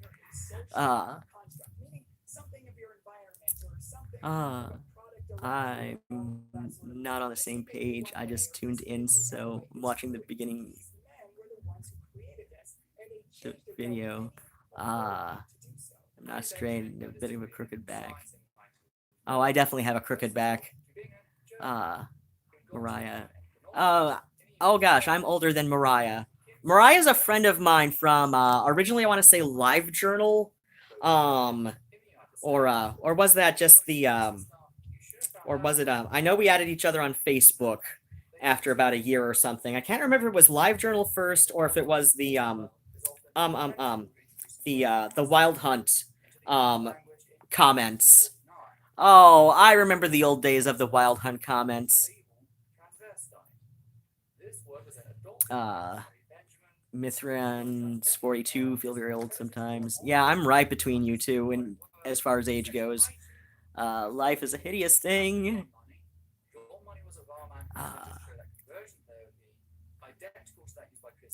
Okay. I definitely walk with a cane, and I wave it around sometimes. Okay, somebody's not old enough. I'll try again next year. May the odds be ever in your favor. Yep. Oh, hey! Argyle Dinosaur came. Finally. I came into this at such a weird time. The first thing I hear is talk about turfs. Okay, so yeah, so I had gotten to the point, Fair Lucifer, the Argyle Dinosaur, Mixed Thang, the odd little one on Twitter. You gotta go watch my friends' videos. They read books and they talk about stuff and nonsense, and they're working with kids on the autism spectrum, I believe. And but yeah, so I was going on about turfs because Kate Bornstein had, like, she really does validate turf rhetoric about trans people, and thinking about it, I think she always has. Like she's so let's see. Like I said, in a I'm hilarious, I promise, and yes. Uh but yes, yeah, Argyle Dinosaur is like another Michigan based YouTuber, Grand Rapids area rather than myself who's like Metro Detroit area. Oh gosh, I've got a funny story. I should make a separate video to this about how Lansing became the state capital. Because it's a really funny story and it involves both Michigan and Ann Arbor. And so yeah, I brought people up to speed on Kate Bornstein and so Kate Bornstein is a former Scientologist. In fact, she used to be a high-ranking member of Sea Org, which does not happen on accident. So that is kind of like how I explain how she has this very persuasive way of writing in Gender Outlaw, which and the weird thing is like I can't not recommend Gender Outlaw, even though I have described it on Twitter, especially as a pin-headed book, which it is, but it's also just kind of this fascinating time capsule of um of she's got some fascinating little time capsule sort of anecdotes about uh her own life, both in and out of the trans community, and um and plus, like, you can see how this book was the beginning of the Tumblrgender, phenomenon that everybody likes to talk smack about. And uh and I've come to the conclusion that that this is like an ultimately gender critical, at least the ideology that you see spouted by a lot of non-binary people. Now, in the 20 years since I've read Gender Outlaw by Kate Bornstein, I have seen the non-binary community go from this tiny niche of the LGBT community, and um, most of them identifying as bisexual or of some sort. Um, Truth be told, bisexual, pansexual, these are functionally identical terms.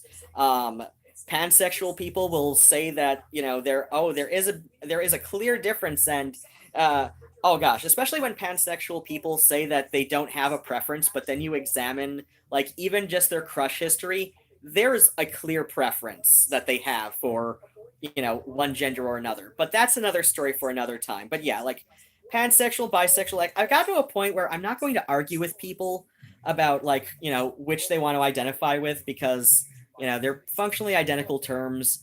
But if somebody who identifies as pansexual is going to be pretentious about it, I will call that shit out, because like no, these are like if you think that there is some kind of nuance, if you think that there's some kind of nuance to pansexual that is not properly delivered by identifying with the term bisexual, it's like, okay, okay, I'm not bisexual myself, but most of my exes have been bisexual, so I think you're wrong to think that there is this nuance to pansexual that does not exist for bi in the same way. But yeah. But yeah, my problem is when people just get on their high horse about it, like, especially when people say that, like, oh well, pansexual people are open to dating trans people. I'm like, okay, first off, like most of my exes have been bi, and my latest ex identifies as gay, and my situation, my long distance situation, I'm not sure what the hell's going on with that 100%, but I will hopefully get to visit soon-ish, and by soon-ish I mean like January. I'm thinking like after the holidays. So yeah, I'm probably like next month might want to start up a GoFundMe to raise some delicious monies to go visit him. It's only going to be like $600. Oh, wait. Good night. Oh no, is I'm only here to disappoint. Wait, no, is Argyle Dinosaur going to bed on me? No, don't leave me. All right, I hope you enjoy your time in the Fossil Fam. Okay. So yeah, I've come, I don't know. Okay, I was going on about Kate Bornstein and Gender Outlaw, and like I said, there's this point in Gender Outlaw. It has this very persuasive. Okay, I'm probably going to fall asleep, no joke, but wasn't planning on it. Okay, well, I don't know. Try and stay with us as long as possible, but if not, I'm sure you'll just watch it later just to try and figure out what the hell else I'm going on about.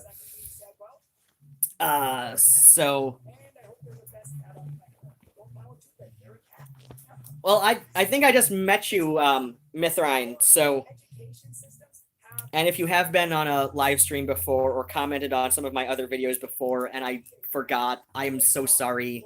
I am not great with names, and if I don't see you a lot, I'm probably going to forget.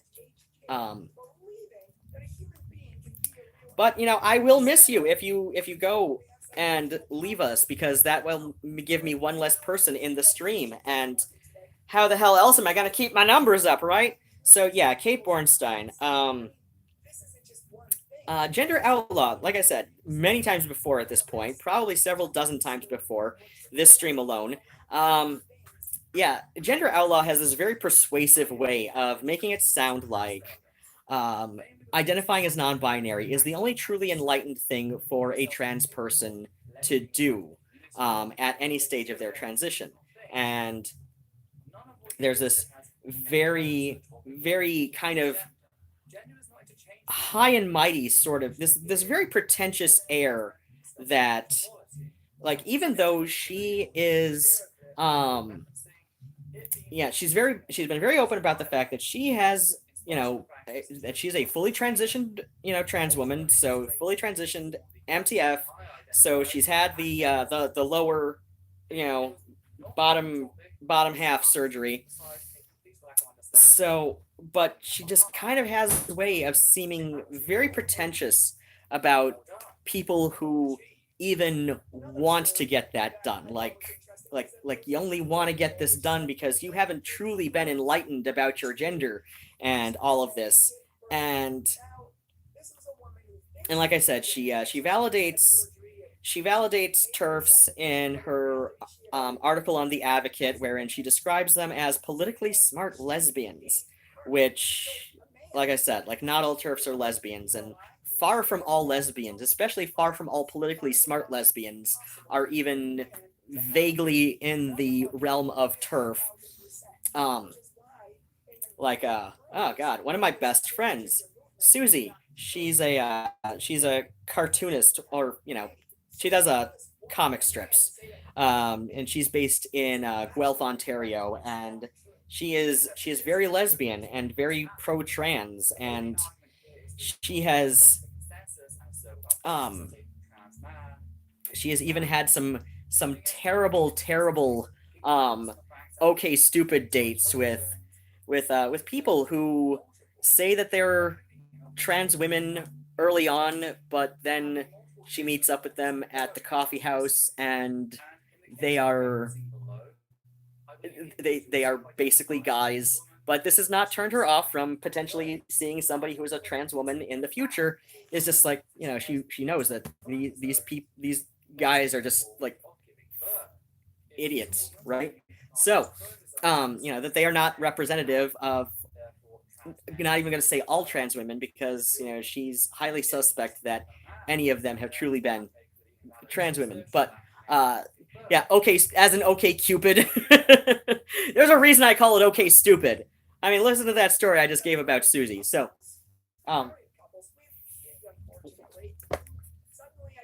So yeah, Bornstein, she's got this pretentious air when she's talking about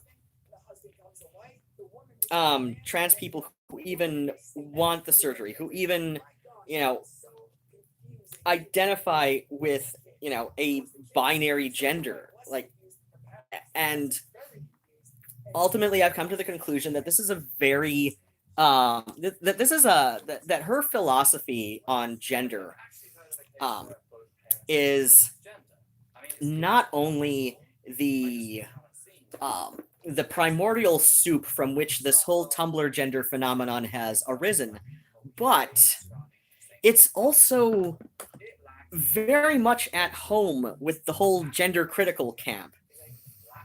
And I'm saying gender critical, you know, broadly as opposed to turf, because I think that just because I do think that one has to be of a gender critical has to subscribe to some sort of, you know, some gender critical philosophies of radical feminism in order to be a turf does not necessarily mean that everybody who entertains these philosophies are necessarily turfs themselves. But like shit, what's his name? Vaish, Vaush or something. He's said things that come off as very gender critical when, you know, you examine like what, you know, he's saying. Like, he said that he would rather see gender just completely abolished, you know, from society, which is a gender critical thing to say. Like, this is something that goes back to the writings of Andrea Dworkin in the early 70s. And thankfully, Dworkin had even said, like, in the same book even, that trans people should have our medical care covered as a community service by universal health care. But at the same time, like, this whole gender abolitionist philosophical ideology, it comes from a very gender critical starting point, which is one that says that gender as a function of society is fundamentally harmful and needs to be at the very least re-examined. Like, this is the fundamentals of gender critical philosophies, whether one is willing to admit that or not. And that's where I see, like okay, when I first read Gender Outlaw in 1999, so about 20 years ago, like I said, the non-binary contingent of the LGBT community, and that's how I got ranting on about pansexual being functionally identical to bisexual.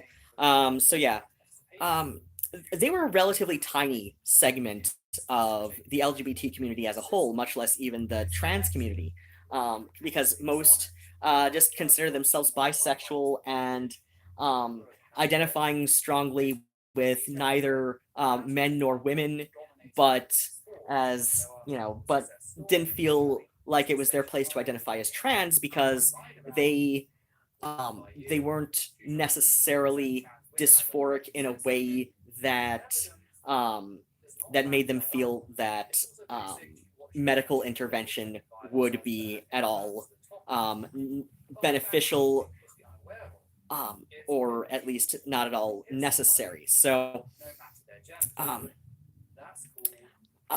so yeah, I've gone from seeing people who identify as some sort of non-binary. In 1999, we called it genderqueer, which was a term not coined by, but popularized by Kate Bornstein.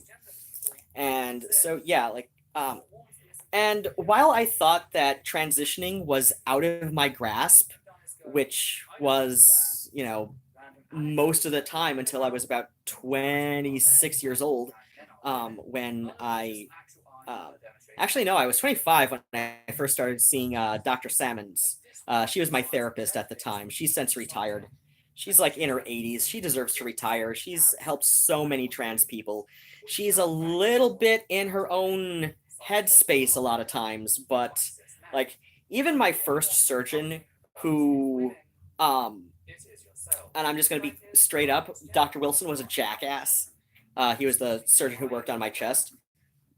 But he thought very highly of Dr. Salmons, considered her one of the, top 5 gender specialist therapists in the country. So, yeah, that's like I was seeing like one of the most well-regarded gender specialist therapists in the country, and so like I said, this was like 13, oh god, a little more than that, because yeah, this was about 14 years ago, because I was 25 when I first started seeing her, and then because her copay was so much, I could only afford to see her like once every like 3 to 5 weeks. So but yeah, we stuck to the W path care pretty much by the book. So then what happens is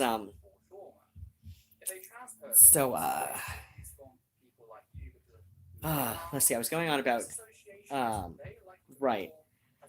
So yeah, for most of the time from about the age of 18, 19 years old until I was about 25 and started seeing Dr. Salmon. So we're talking about like the first 7 years I was relatively out as trans. I took on the mantle of genderqueer in part because Kate Bornstein made it, had this very persuasive way of writing about it. Like, that like this was like the only enlightened choice for a trans person to make, was to, have their gender identity be other. And also because, and I think I validated that to myself, because I was under the impression that this was completely out of my reach. I'm on Medicare and Medicaid, and trans procedures weren't officially covered by federal and state assistance at that time. So I told myself that I could learn to be happy with this because it was out of my reach. And if it's out of my reach, then, why even try and end up embarrassing myself? But, that was a number of people who identified as non-binary at the time. But again, still, it's like, for the most part, non-binary people, where there's a very tiny niche within the community of trans and other LGBT people. And I've come to the conclusion that there are currently, I would not be at all surprised if 2 out of every 3 people now who are going to trans spaces, so like informal support groups like the one I used to go to at University of Michigan. I think there's one also out in Lansing, but I could never, like, I didn't know which, like, that one was really hard for me to get to, so I went like once or twice and then never again. But it would not at all surprise me if the overwhelming majority, so let's say 2 out of every 3 people in trans spaces now, so like in informal in-person support groups, in online spaces, and all of that, were now identifying as non-binary. Whether or not they also want medical transitioning or not, I think maybe only half of them, maybe are seeking that in any sort of way. And honestly, some of them seem very fetishistic about it. And, I am now reminded of the last time I was able to do a live stream. If you want your nightmares haunted, don't say I didn't warn you, but there's a Tumblr user. Their Tumblr URL is chinchilla meat. I swear to God, this person is just like, it is a food fetishist. Just like, a straight up AFAB Fuda obsessed fetishist who but yeah, I've like I said, if you want to search that out, keep in mind I said you will have your nightmares haunted by this person and their nonsense. But what was I saying? So I've come to the conclusion that it would at least not surprise me at all if it turned out that way, that what was once a very tiny niche within the LGBT community as a whole, most of whom, at least tended to associate with the trans community, or at least, about half of them associate with the trans community on one way or another. Non-binary used to be a very tiny niche, but believe it or not, I think Kate Bornstein's fundamentally gender critical philosophy of gender outlaw has prevailed. I think it really has taken a step toward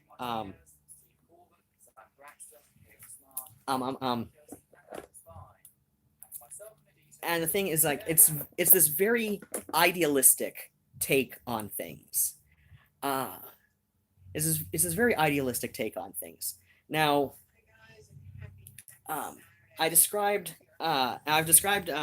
being trans male, at least as I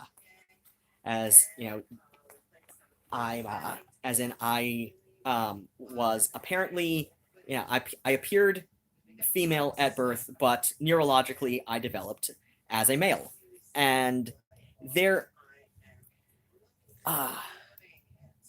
at risk of somebody later watching this the whole way through and comparing me to Blair White, which depending on why they're comparing me to Blair White, I don't mind. As I said at the beginning of the stream, about half the time I kind of agree with her on trans stuff.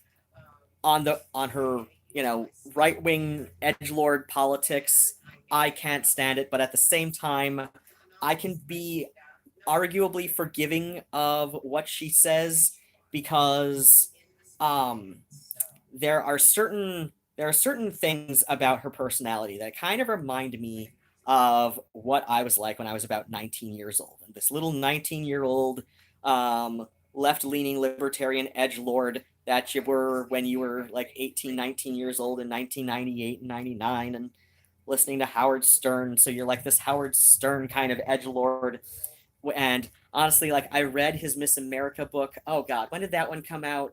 I read it shortly after the hardback ended up on the clearance. So this was like right after the paperback came out. So the hardback was on clearance at Borders when that still existed. And then what happened is, so I picked up my copy. I think it was like $5 on clearance. And yeah, so that was about like 98, 99 when I first got that. Just had to Google what, oh God, yeah. It is, and I need an adult. We all need adults after that.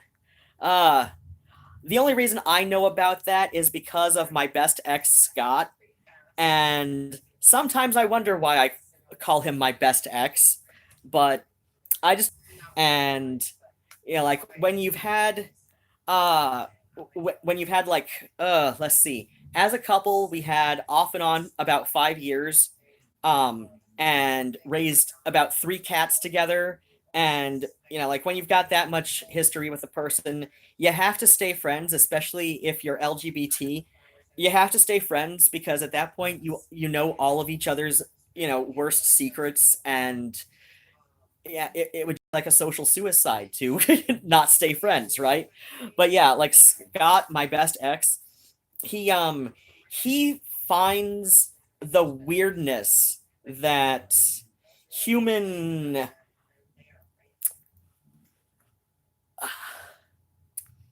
interests, the bedroom interests, the fantasy bedroom fetishy interests, he finds the weirdness of human sexuality to be the highest form of unintentional comedy. And that is his own words for it. Yes, I remember you talking about Scott before. Yes, he. Oh my gosh. I live for that. Oh god. Yeah, one time. Oh god, one time Scott had a. He doesn't even remember what he originally started looking up, but he was looking up something and accidentally came upon something else in an image search. And this something else he accidentally came upon was a little PDF comic book entitled My Big Fat Cock Vor Wedding. As in, like, you know. So yeah, if you know what vor is, you can figure out what C-vor is. As in ends with a C, sounds like sock, or begins with a C, sounds like sock. So yeah, he found that. And he found that completely by accident. Like I said, it was this little PDF, like 10, 15 page comic book somebody wrote and put up on the internet, because that's what you do when you do something very wrong like that. You have to put it on the internet and share with the world your greatest shame. So he found this, and he started reading it, and he starts laughing, and I'm in the front room at the time, and I don't know, I'm probably making people rage quit out of Peggle on Xbox Live, because that's what I do when I play Peggle on Xbox Live. That's one of the reasons that I don't have an Xbox at my current time, because, I don't know, like, all I'd use it is to, like, yeah, at this point, I'd probably just, like, play Peggle all day and make people rage quit out of it, because I find it hilarious that people rage quit out of Peggle. Don't talk about Warren's household of Jesus. Oh, gosh. Yeah. But yeah, so I'm making people rage quit out of Peggle playing, Xbox Live, and Scott, comes out of his bedroom just laughing so hard the man could hardly breathe. Like, the man stopped breathing. He was laughing so hard, and he doubles over onto the big armchair that my cat Vermin was on at the time, and like he flops over so hard on the armchair that Vermin runs off the armchair, and I quit out of my game of Peggle that I'm making people rage quit from, and I'm sure I made a couple people very happy about that. But yeah, so I quit out of Peggle because, I'm concerned about Scott because he's not breathing. He's laughing so hard. And I say, Scott, are you okay? And he's like, and he's laughing, and he's laughing for like almost a whole other extra minute before he can finally say, Cockvor! And I say, what? What? Cockvor! Scott, I understand these words, but not in that order. And he says, you have to come see this! This apparently this broke Scott. Scott found this hilarious enough that it broke him. And Heimer now, yes, no, you don't want to know what Cockvor is. You really don't. You really don't. But yeah, that is my best ex, and that is the reason that he keeps me around, is because I know all of his secrets. Actually, no, he's probably told everybody about Cockvor at this point. He works for the internet. And I use that, and I say that, like, kind of seriously. He works for a server farm out in Lansing, Michigan. And if you know what I mean by that, like, oh god, why are you people looking this up? Like, I even warned you. Like, like I said, like, I googled C4. Yeah, you are. I warned you. You found a. Why are you finding videos? You know what? Actually, you can like probably. Oh gosh, actually, like, find me on Instagram. It's Rowan1334 on Instagram. Same way it's spelled here, only like without a space, and with the second A is just a regular A, no fada over that. Find me on Instagram. Send me that. I will send it to Scott. I'm sure Scott will just like. I'm sure Scott will thank you for this. I, Boney, you poor soul. I did that last time he told this story. I am so sorry. Yeah, please don't look at it. Like, if you want something to haunt your nightmares, like, go ahead and look up Sockvor, only with a C instead of an S, right? But yeah. Scott, like I said, Scott finds the weirdness of human sexuality, like, inherently funny. But yeah, I was going on about Kate Bornstein again, and I find her, I like, she is oddly like the original Tumblrgender. Really, she really is. She's one of those people who's decided that like all 87,000 ways to say non-binary is 100% valid. These are all like completely different things somehow. Even though, like I said, it's all just like a different way to say non-binary. Like, it really is. And but yeah, like these are all completely valid in the world of Kate Bornstein, but at the same time, she completely validates not mere gender critical feminist philosophies, but straight up turf ideologies. And so like when people started noticing that about 10 years ago, like that's when they stopped like explicitly crediting Kate for all of this. But at the same time, like her Gender Outlaw has been obscenely influential in all of this. And like to the point where like not just like saying like any kind of word. Stop being disturbing. Yeah, like, oh gosh. My best ex is the reason that I know about that. So, yeah, I will blame him for you. And I know you're fragile, and I apologize. Here, look at Kitty.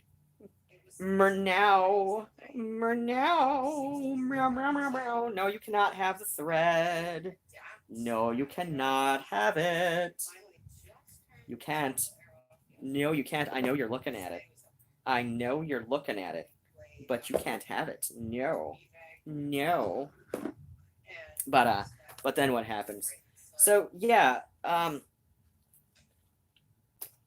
honestly, the way that she is very persuasive about Kate Bornstein, the way that Bornstein is very persuasive in writing about how non-binary is like the only truly enlightened way to be trans. I find this very compatible with gender crit ideologies. And so when I see pretentious ass people like Alokvi Menon, who I cannot stand Alokvi Menon. I really can't. And yet at the same time, I can't completely hate them either, because I don't know. On one hand, I kind of feel bad for Alok, because clearly Alok has invested their entire personality into being feminine, and if that's all you've got going for you, this means that you don't think very much of your other talents and abilities and traits. But at the same time, Alok is just so pretentious about it that, you know, my sympathies only extend so far. And it's not at all helped by the fact that I have Alok's Instagram down to a science. Like, I can pick out exactly which photos are where which photos are paid modeling shoots, like which photos are from paid modeling shoots, and which photos are where Alok is dressing themselves just like for the joy of dressing up. And the reason I have this down to a science is because Alok's own personal sense of aesthetics, which is the proper way to say aesthetic because it is a branch of philosophy concerning the philosophy of beauty. In fact, many schools of philosophy have their own take on aesthetics. This is a philosophical term, not a fashion term, which is how a lot of people tend to use it.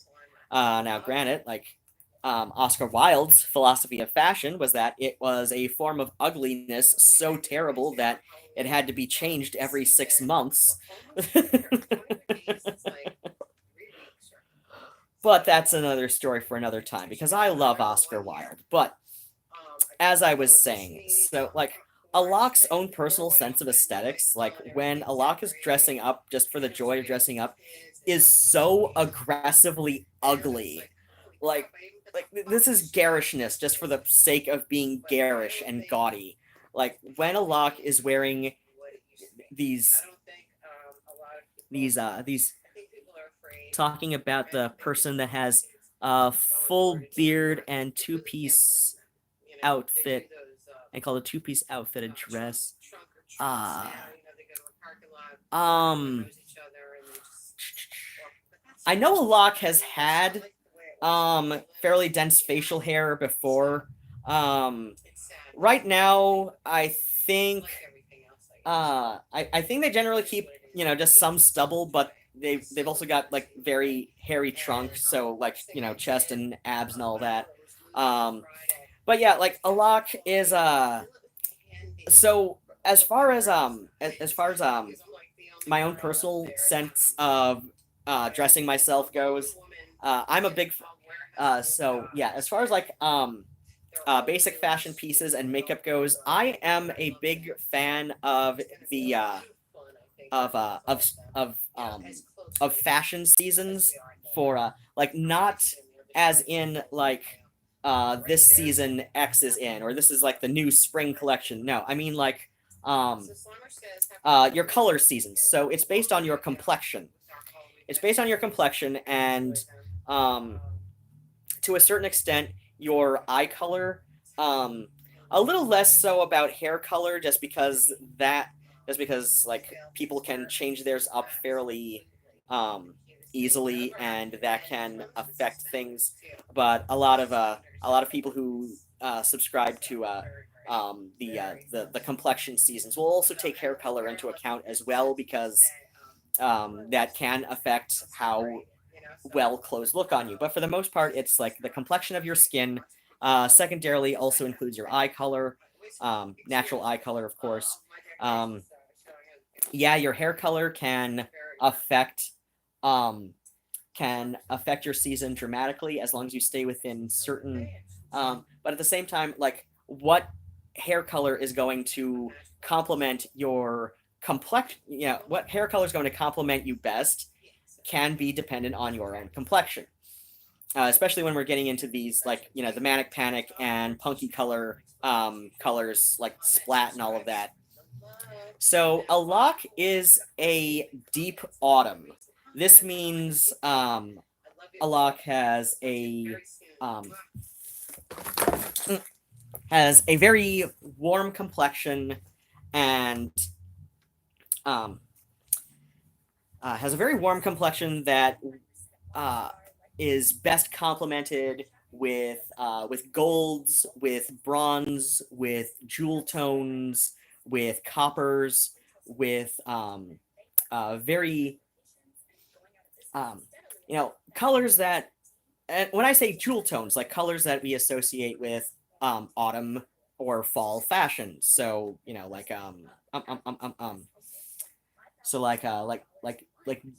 deep, bold, emerald and warmer purples. So purples that are a little bit more reddish than they are bluish. Whereas I'm a fair winter as far as complexion goes. I'm a fair winter. I have a very pink,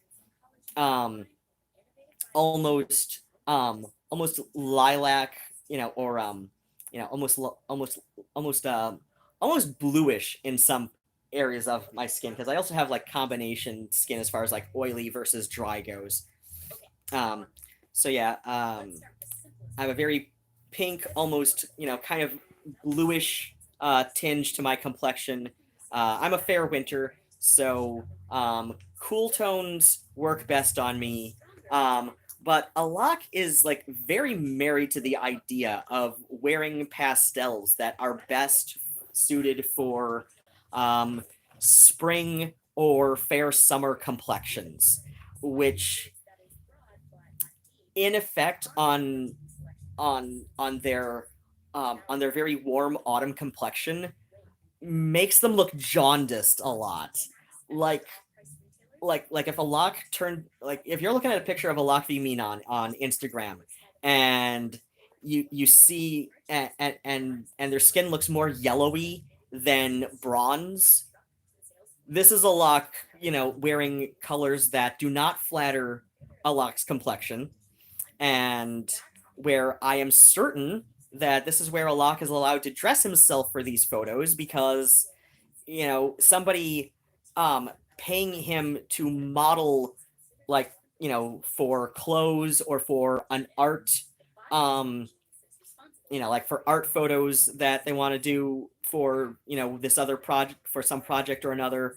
Like, they're not going to want Alak to look yellowy and jaundiced. They're going to want Alak to look their best. So they're going to put Alak in warm orange blouses and lots of gold jewelry, whereas Alak is really married to the idea of wearing these like garish 80s, early 90s pastel tones and fluorescent colors that, again, like I said, like are often best suited for spring or summer complexions.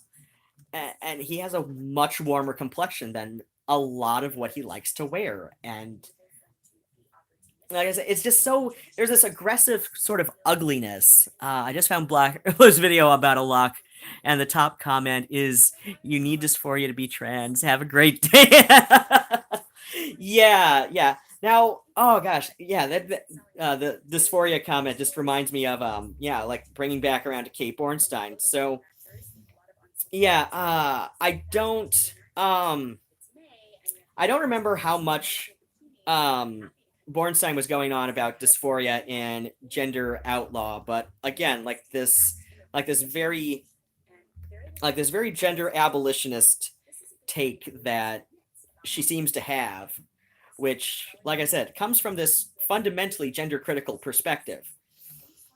And like I said, Vaish, Vaush, I think. I've been watching some of his videos, and I tend to agree with it, like as the token far left lunatic on the Rose of Dawn's Discord. I'm on there a lot because I guess I have nothing better to do with my time than argue with people a little bit, to the right of center. But I figure, if I can at least get somebody to think about, like, their position on certain things, then I'm doing better than most of my compatriots on the left in certain regards, or at least better than some of them anyway. But yeah, I like Vaish. I don't agree with him on 100% of everything because, like I said, he's said some very gender critical things, like such as he would like to see gender as a social institution to be abolished and done away with, and this is a fundamentally gender critical position. This is one that says that gender has done more harm than good, and so we as a society don't even need it. And I see this current wave of non-binary, which is very faddish in a way for a lot of people. I see a lot of I see this I see that kind of thing playing very well with gender critical ideology, because it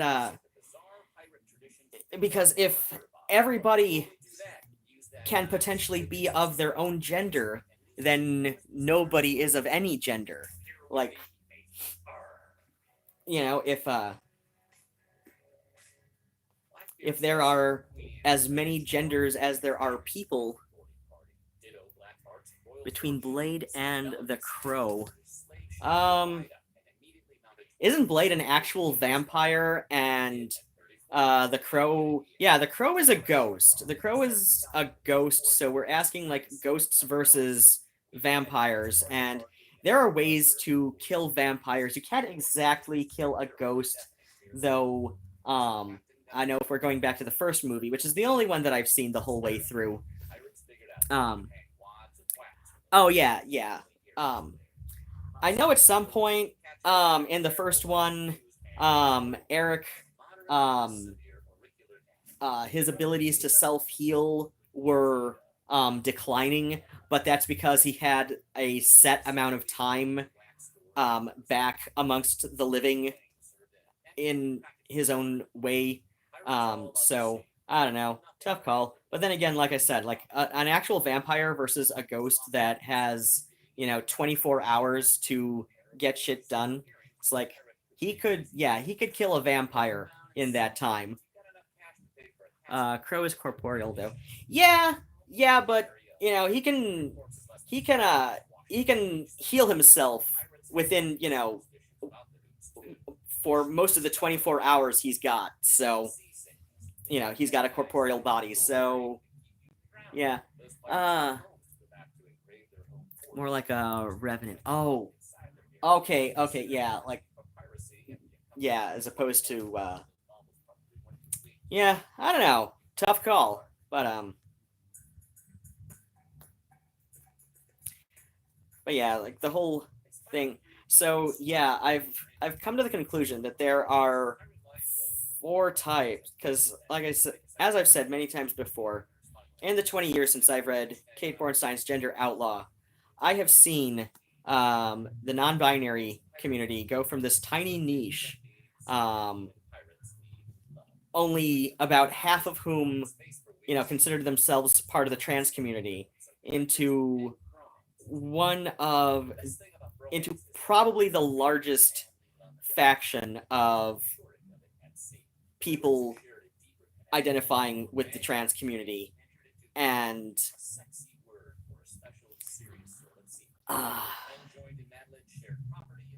yeah, when you consider the huge amount of influence that Kate Bornstein has had in this, and yeah, like, there's a lot of people who are very, who are very unwilling to engage Kate lately, because it's just become far more apparent how gender crit she actually is. So, which I explained earlier in the stream, that it started with her entertaining Butch Flight fear-mongering as being feminist analysis of FTMs, which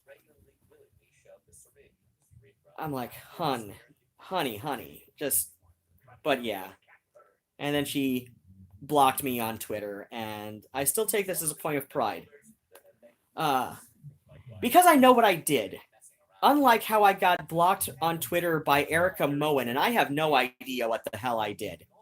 I have no idea what the hell I did to get blocked by Erica Moen on Twitter, but I am, so I have no idea what I did or said, but with Kate Bornstein, I know exactly what I said, and I stand behind everything I said to her. Like, 11 years after the fact, I still stand behind, the fact that I said that to her. I haven't, whereas on the other, me being blocked by Erica Moen, I have no idea what I said or did or what, and so I have no idea if I still stand behind it. But my guess is probably because Erica Moen is a garbage human, but that's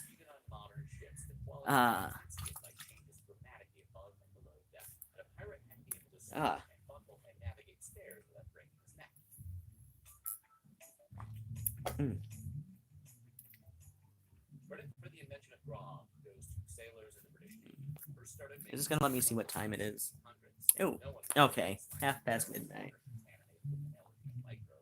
Wait, so when the hell did... Oh, right. The stream started at 9:45. Okay. I don't know why I thought it was later than it is. Oh my gosh. Is this the last patch on this jacket right now? Hey, I started sewing patches onto this jacket, the chartreuse one, a year ago this month, I believe. This was oh god, yeah, that is about it. Yeah, that is pretty damn close. It was the it was the first sewing stream I did where Argyle Dinosaur logged in when they were still the other Winchester on YouTube. And holy hell. Yeah, that was the yeah, that was like a week or two. That was when I was doing live stream every Wednesday, and then YouTube decided that I couldn't stream from my phone before I had 1,000 subscribers, so my streams went on hiatus for a while, and then I got 1,000 subscribers, and then I didn't have any for a little while again, or I didn't have 1,000 a little while again, because people unsubbed me with, like, every time YouTube updates their software. While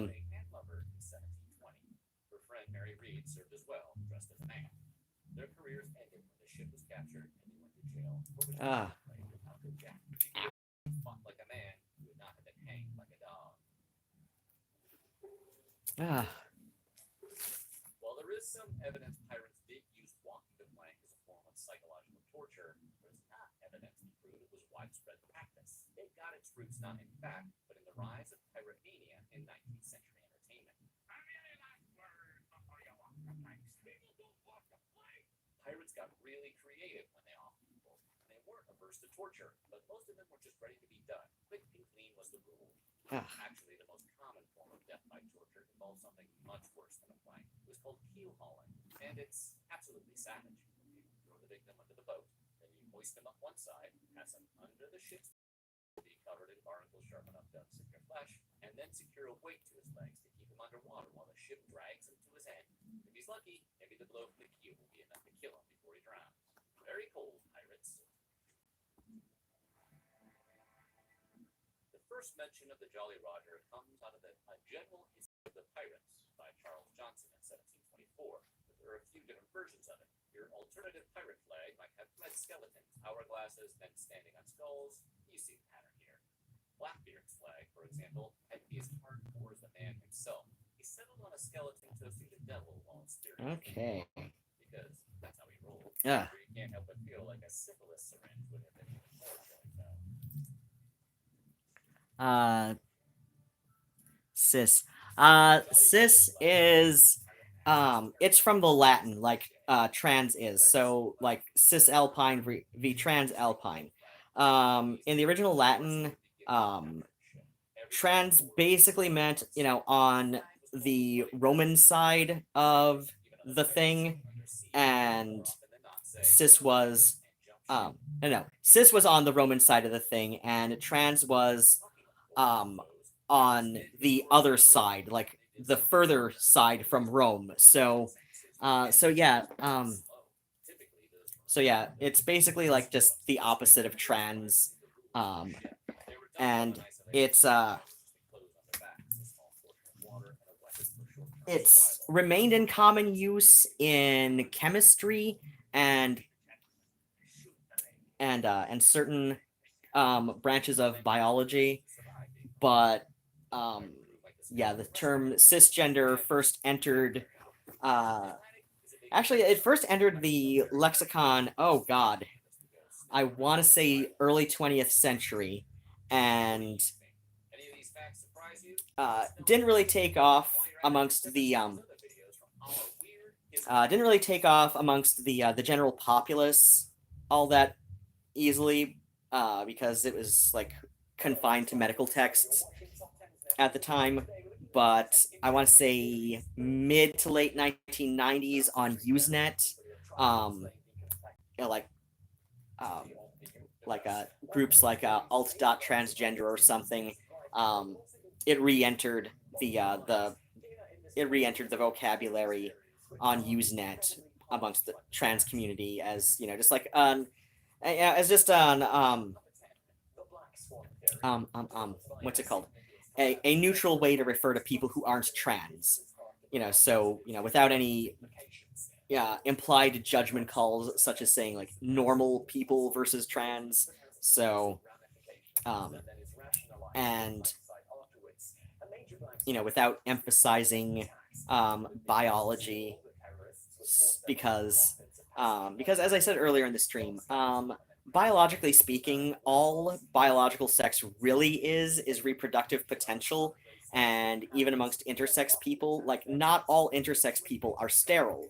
A lot are, but I wouldn't even necessarily say most are, though it really depends on the condition. It really depends on the condition. And, you know, and then you've got some conditions like PCOS, so polycystic ovarian syndrome, where some forms of it, some doctors are like, yeah, this is probably intersex, but other forms of PCOS aren't really intersex. So yeah, like, even the term intersex, it doesn't mean what a lot of people think it means. Yeah, it does, you know, broadly refer to a wide range of conditions, but what conditions even necessarily qualify as being intersex is still a topic that's periodically debated. Like I said, with PCOS, polycystic ovarian syndrome.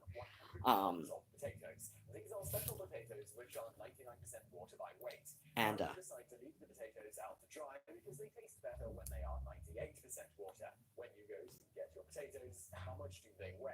logically, one would think that they would weigh a shade lower than 99 pounds, because 1% of water would be 1.0101 pounds. Well, the actual answer is 50 pounds. That's right, by using just 1% of water weight, the potatoes would weigh half as much. What it comes down to here is ratios. When the potatoes are 99% water, that means there is 1% solid mass. That makes the ratio of liquid to solid 99 to 1. Yeah. When it dehydrates, it changes the ratio of water to solid. I know I promised Argyle Dinosaur that I could go on for hours about Kate Bornstein and Gender Outlaw and how that created the current state of non-binary as we know it right now. So, but I don't know. I just kind of like, I just got kind of tired of talking about it. Like, the more I think about it, the plus I'm also trying to sew here, but it's one of those things. It's like, I'm kind of pissed at myself by how that book kind of manipulated me. I swear, if why is my thing stuck? No, I don't need to go to bed yet. I've only been up since noon, so yeah, I just got tired of raging because, you know, the more I think about it, the more upset with myself I get, because I feel like I was so manipulated by that book of hers, because, like I said, she just has this persuasive way of writing about it and making it sound like choosing to identify as non-binary is the only truly enlightened choice that a trans person can make. And so, like, I know intellectually that I kind of used that to justify kind of taking the defeatist route, because that was before Medicare officially covered anything trans-related.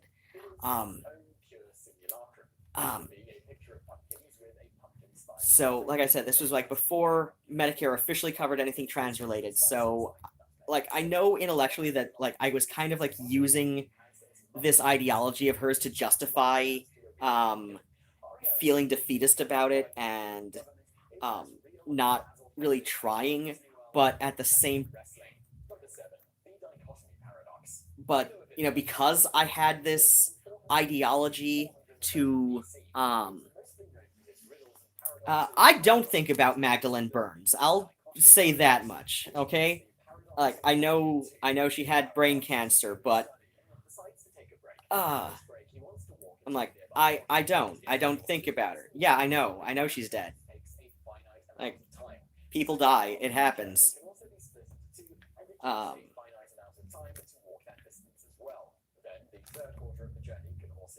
Hi Cat. But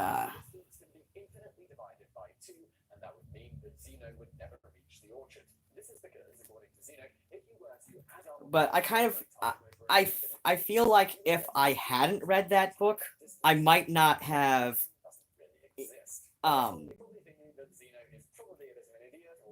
I might not have felt any kind of justification in feeling defeated. So if I hadn't had that feeling of so if I hadn't had that justification, for that defeat, I might have snapped myself out of it sooner. I really do think that would have been the case. And so I swear that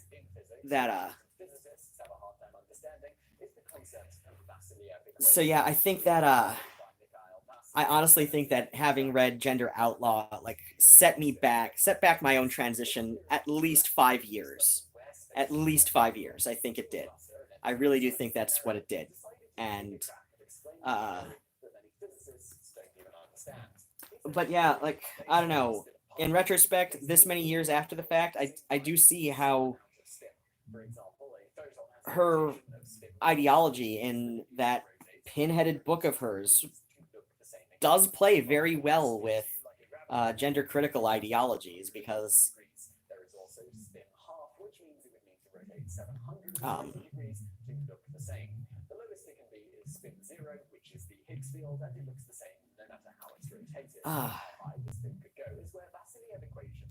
yeah, because if she's come to the conclusion that that gender is as malleable as being able to make an enlightened choice, then then I have no idea like how I and many other people about 10 years ago, when suddenly this all came to light to a lot of people on Twitter. I don't know how we were all surprised, since like I said, she has this way of writing about trans people as if this is as if this is as much a choice to achieve enlightenment as it is neurological. So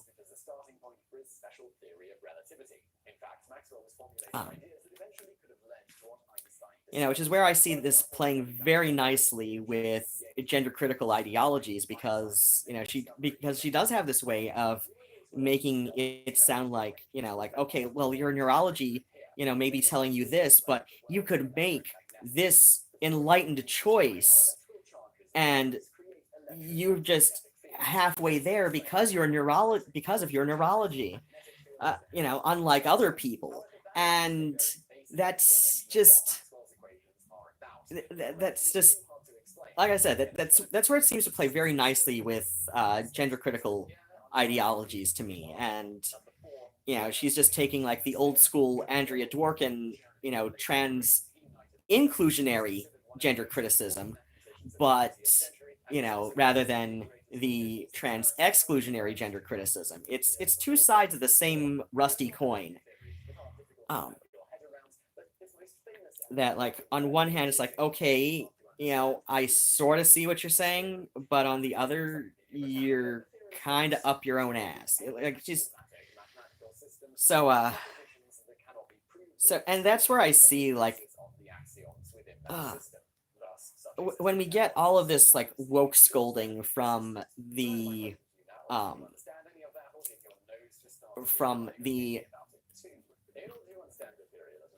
non-binary community, and I put that in. Oh, good night, Hey Shaker. People die. It happens. I should put that on my business cards when I open. Yes, you should. Stay spooky, Hey Shaker. But and I'm not saying at all that I have a problem with, um, non-binary people as a whole. Obviously, like, I began the stream mentioning, or at least way earlier in the stream, like, at least, oh god, I've been going on for about 3 hours.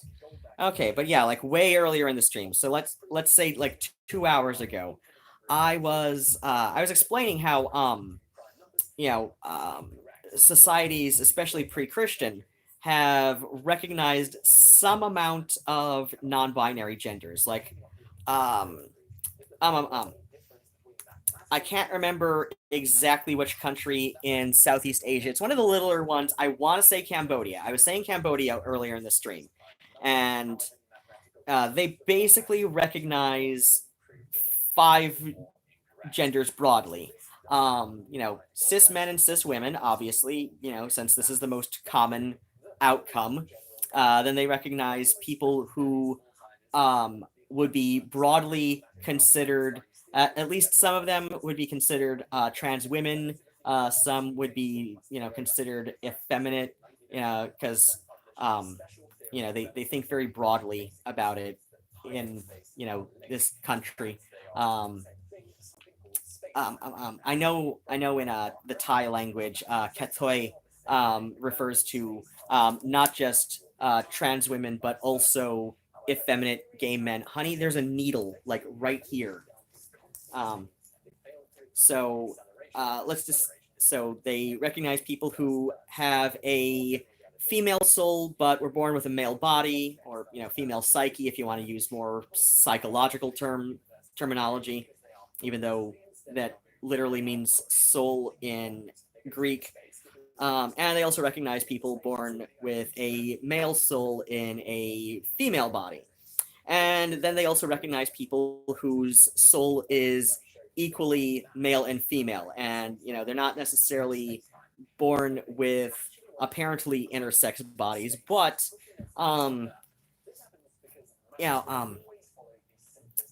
psychologically, they can function just as easily with with male roles as they can with female, and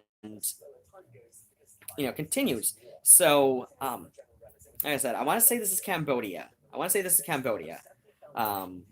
The documentary I saw about it, I saw them mentioned on, and I forget all the terminology. So I used Thai terminology earlier. So, like, Katoi would be the third group I mentioned. Tom would be the fourth group I mentioned, and I completely forget the term for the fifth group I just mentioned. So, but like in the Western countries, I've determined that there are exactly 4 types of people identifying as non-binary, and I say identifying as because I don't think all of them are neurologically non-binary. So there are people who experience some gender dysphoria, whether they are read and expected to function as men or as women. So they experience some amount of gender dysphoria under either binary gender, in function within Western society. These, I would say, are overwhelmingly most of these people would be from that tiny niche of non-binary people that existed when I first came out to a couple of friends as trans in 1999, so about 20 years ago. Followed by, and I would say groups 2 and 3 are pretty equal in numbers. So the second type are people who are somewhere on the autistic spectrum, but have difficulty really, and I'm using a headlineism here of grok, which means he defined it to as um, on as the ability to understand something instinctively and empathetically, and so like that's the closest word I can think of to really describe it. So and I'm not saying this, I'm not saying this in a patronizing way. I'm saying this because I've noticed a lot of the people I know who use non-binary language to describe their experiences of their gender are on the autism spectrum, like somewhere, on the autism spectrum. I'm saying this as a statement of observation that it's not. In fact, like I've got a friend. She wasn't diagnosed. She's about a year. She and I are about the same age. I can't remember who's older or who's younger, but it's by less than 6 months. So yeah. She and I are about the same age. She was diagnosed as high functioning autistic when she was 35. So she was finally diagnosed as high functioning autistic at the age of 35, and um, she said that like maybe if she was like 15 years old now and feeling just kind of confused and displaced about how it relates to her how she relates to other people of the same apparent sex at birth, that she might feel pressured into transitioning, but at this point in her life that is not a good choice for her, and she will accept being referred to as she or as they, but moreover she says that she just doesn't feel like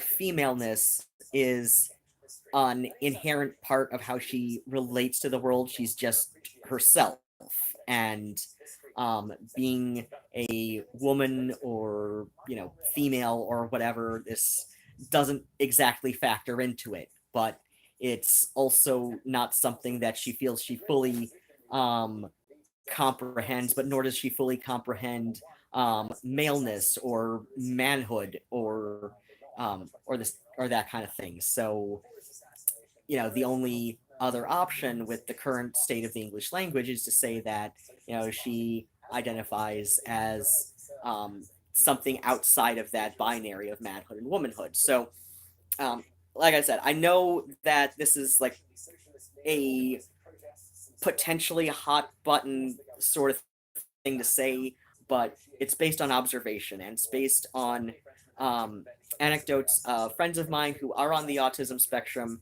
and it's just like it's just a fact that a lot of people nowadays who are identifying as non-binary are somehow autistic, and I'm not saying this in like it's not a judgment call, it's an observation, and I'm probably not putting it in the best way possible, but I also have, as a person with ADHD, I have major executive dysfunction. I may not necessarily pick the right words to say things sometimes, so please bear with me.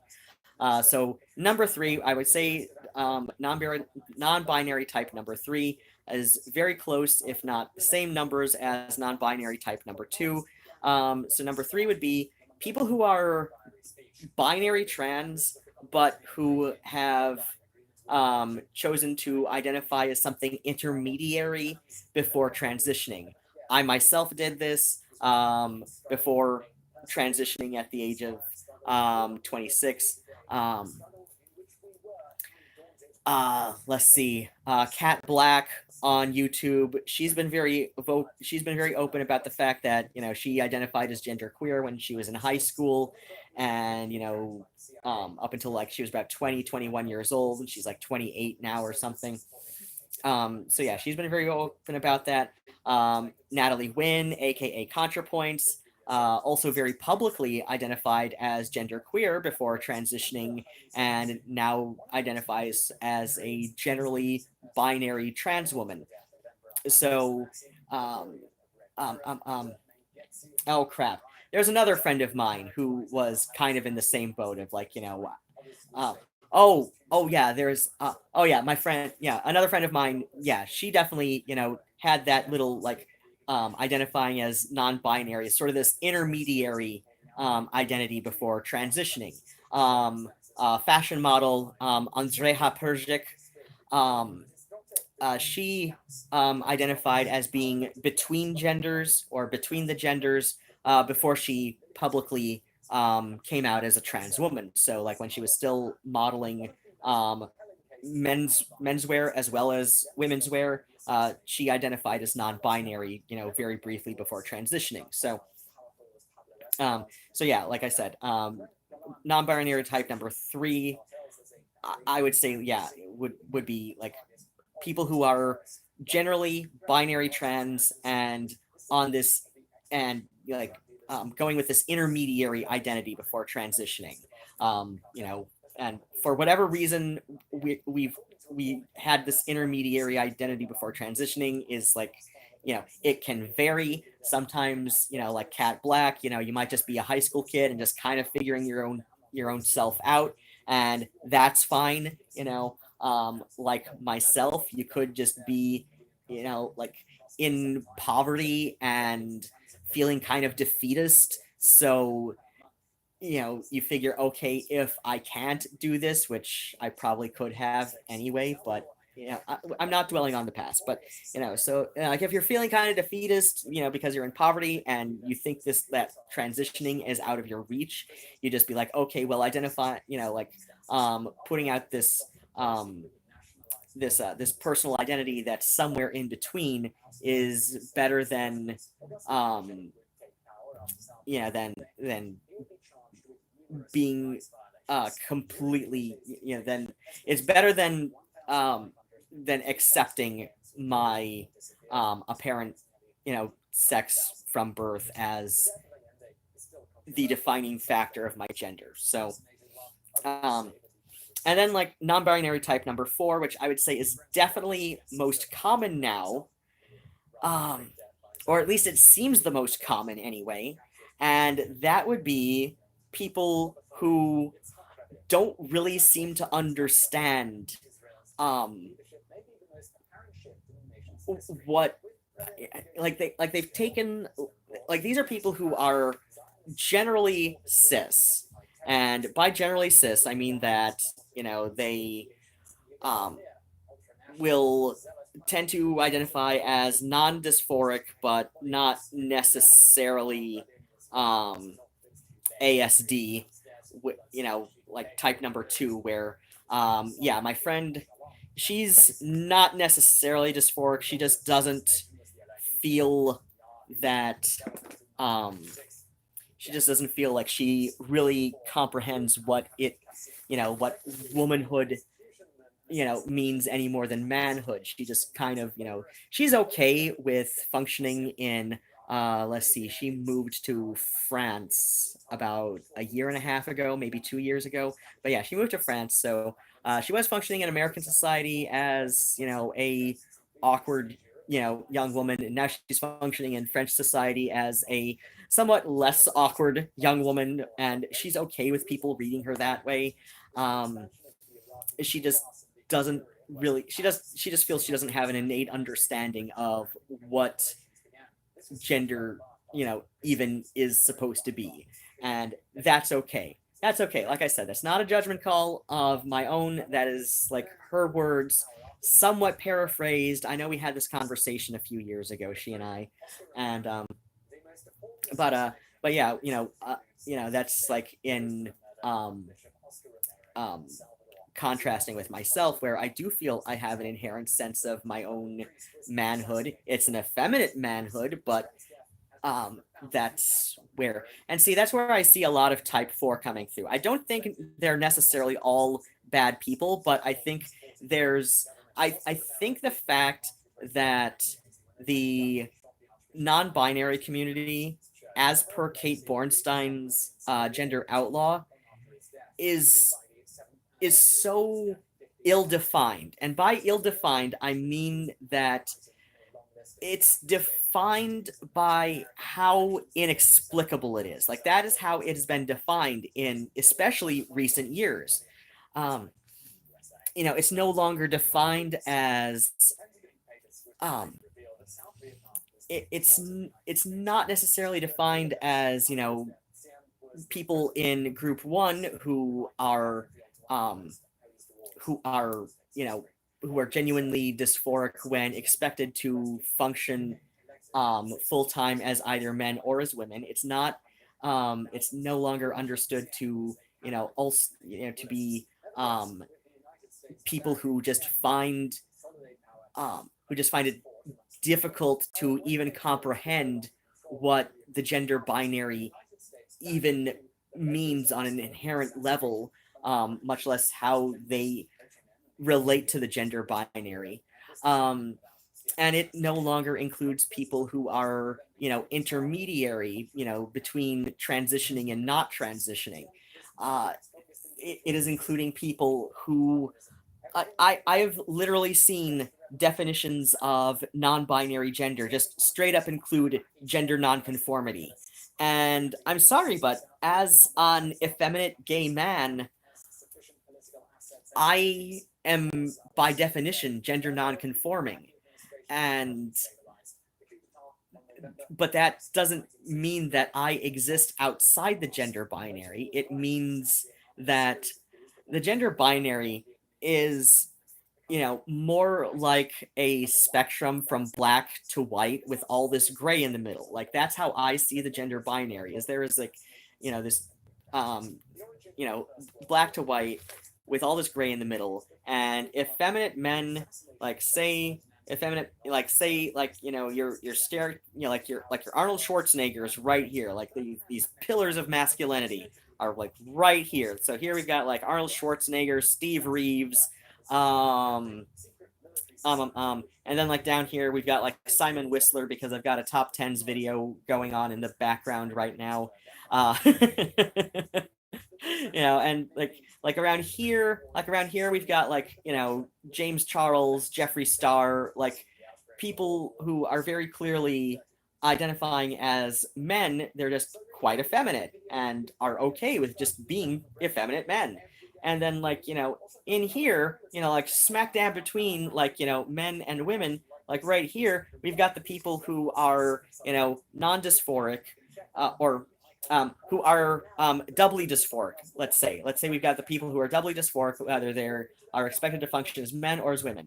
And then we've got, the people who don't really comprehend, like, where their place in the gender role, in the gender, binary, grayscale is supposed to be. They just kind of are, like, they don't have an inherent sense of their own womanhood or their own manhood, regardless of, their apparent sex from birth.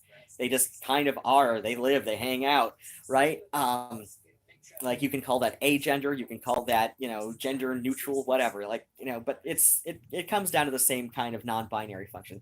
And, here we've also got people who are, binary trans, but are putting out this intermediary sort of identity and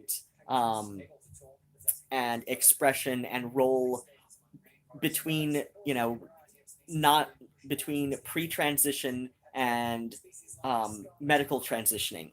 So yeah, like, this is like kind of how I see the gender binary, is like it's this grayscale, and like even the quote unquote non-binary people are kind of like smack dab in the middle, and that encapsulates like a variety of experiences, but it still depends on the binary to exist.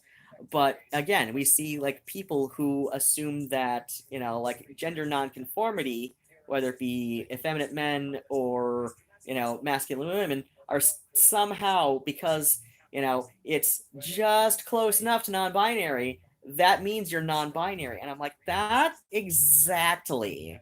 Because at one time, I honestly think at one time non-binary kind of meant something. And like I said, it meant, those first three that are now being eclipsed by group four of people are who are functionally cis, as in they have no real issue with functioning and being read as a cis person of their gender, or if they are stealth trans, like one person I know, and if I say much more than that, I might catch hell for it in real life, quote unquote. Because, like, where real life ends and the internet begins is becoming so muddy these days. But yeah, I really don't need to catch hell for it. But, like, so let's just say that I know this person who basically, they are, much like Kate Bornstein, in that they transitioned from, one to the other, and they generally live and function like they use a gendered term when, in their marriage, like their preferred term in the like their preferred identity in their marriage is a very gendered term. They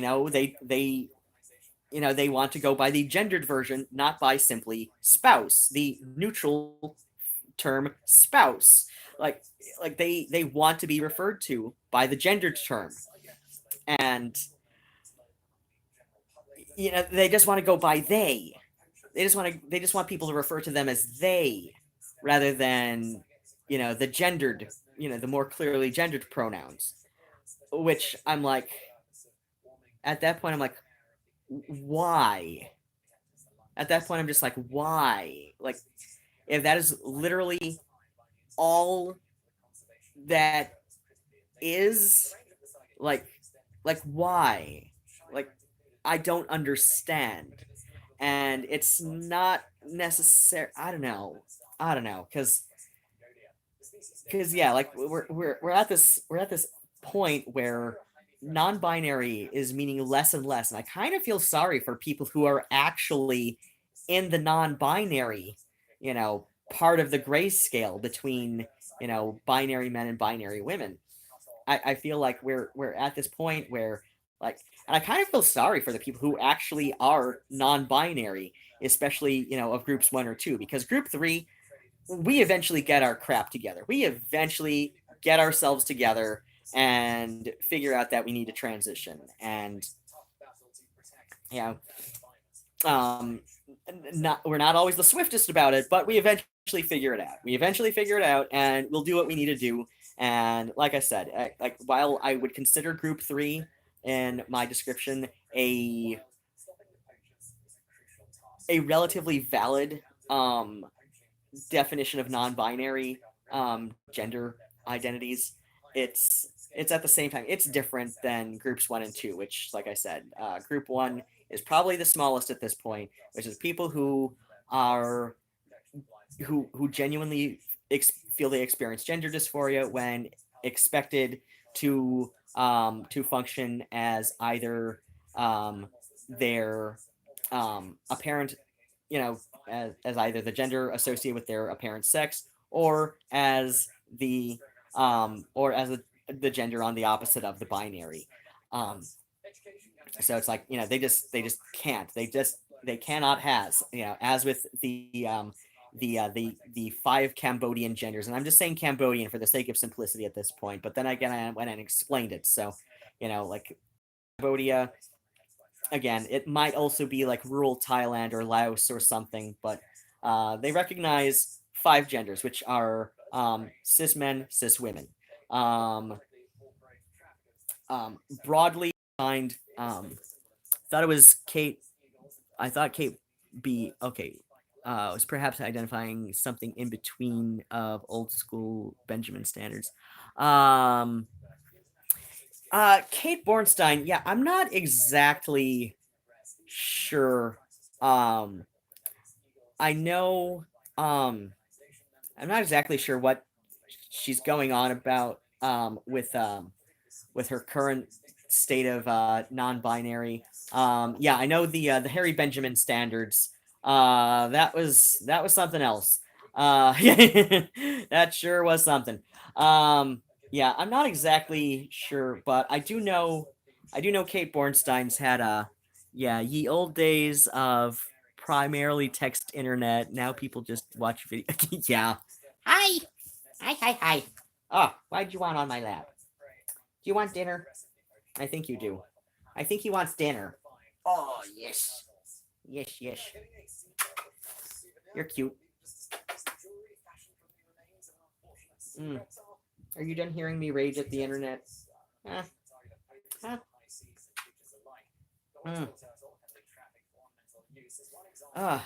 Don't let his majestic fluffy tail fool you. This cat is a goofball. This cat is so goofy. He is. And he's so little. He's like half Nigel's size. Whose video is it? Autism spectrum and gender stuff.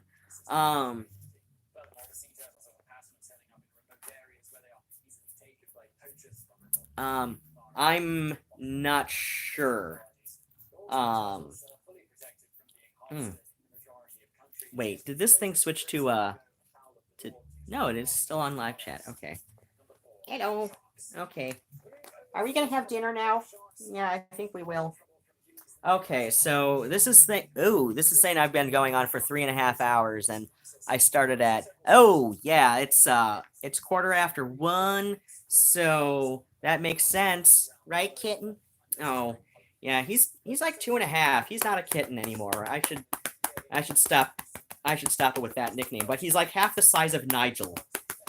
Then again, like Nigel is about 17 pounds. He's a big boy. Nigel, big boy. And he's long and tall, too. And Murnau is like half Nigel's size. He's such a little guy. He's such a little noodle. Little noodle.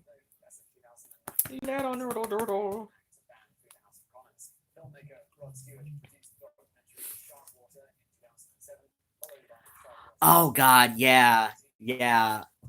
Kate Bornstein was, she had a high-ranking position in Sea Org for a time, and you can't get that on accident. Like if it was a kind of if Elron had devised Sea Org as like, send in the box tops from your Cheerios and you get into the Sea Org, that would be a little bit forgivable, but no, he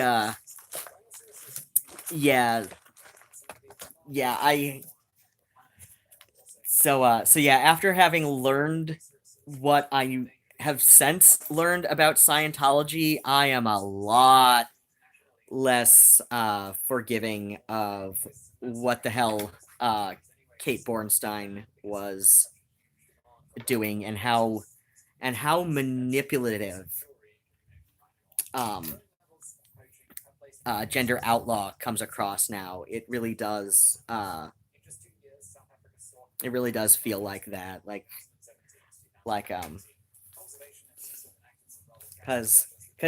that because she was ousted from Scientology, I want to say around like 1981 or 2, whenever she first came out as bisexual and trans and all of that. So and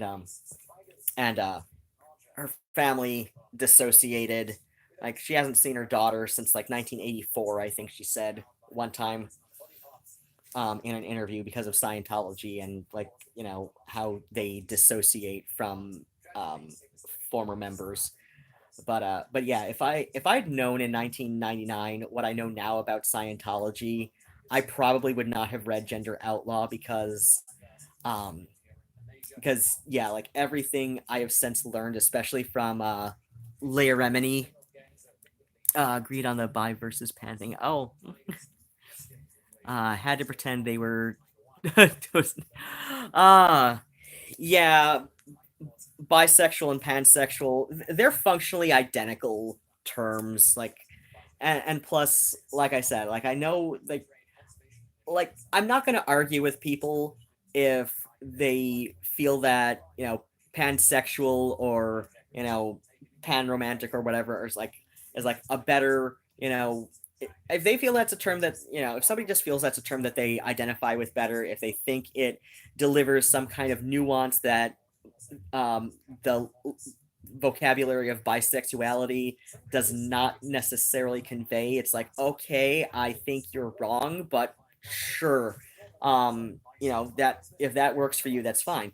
But it's when people get pretentious about identifying as pansexual, that's when I have a problem. That's when I have a legit problem, and I'm just gonna be like, no, you're just playing hashtag not like the other buys at this point. So okay, but yeah, it's like 20 after 1, and cats and I were due for dinner about an hour ago, so I'm gonna go make the cats their dinner and end the stream. And um I finished all the patches currently on this jacket.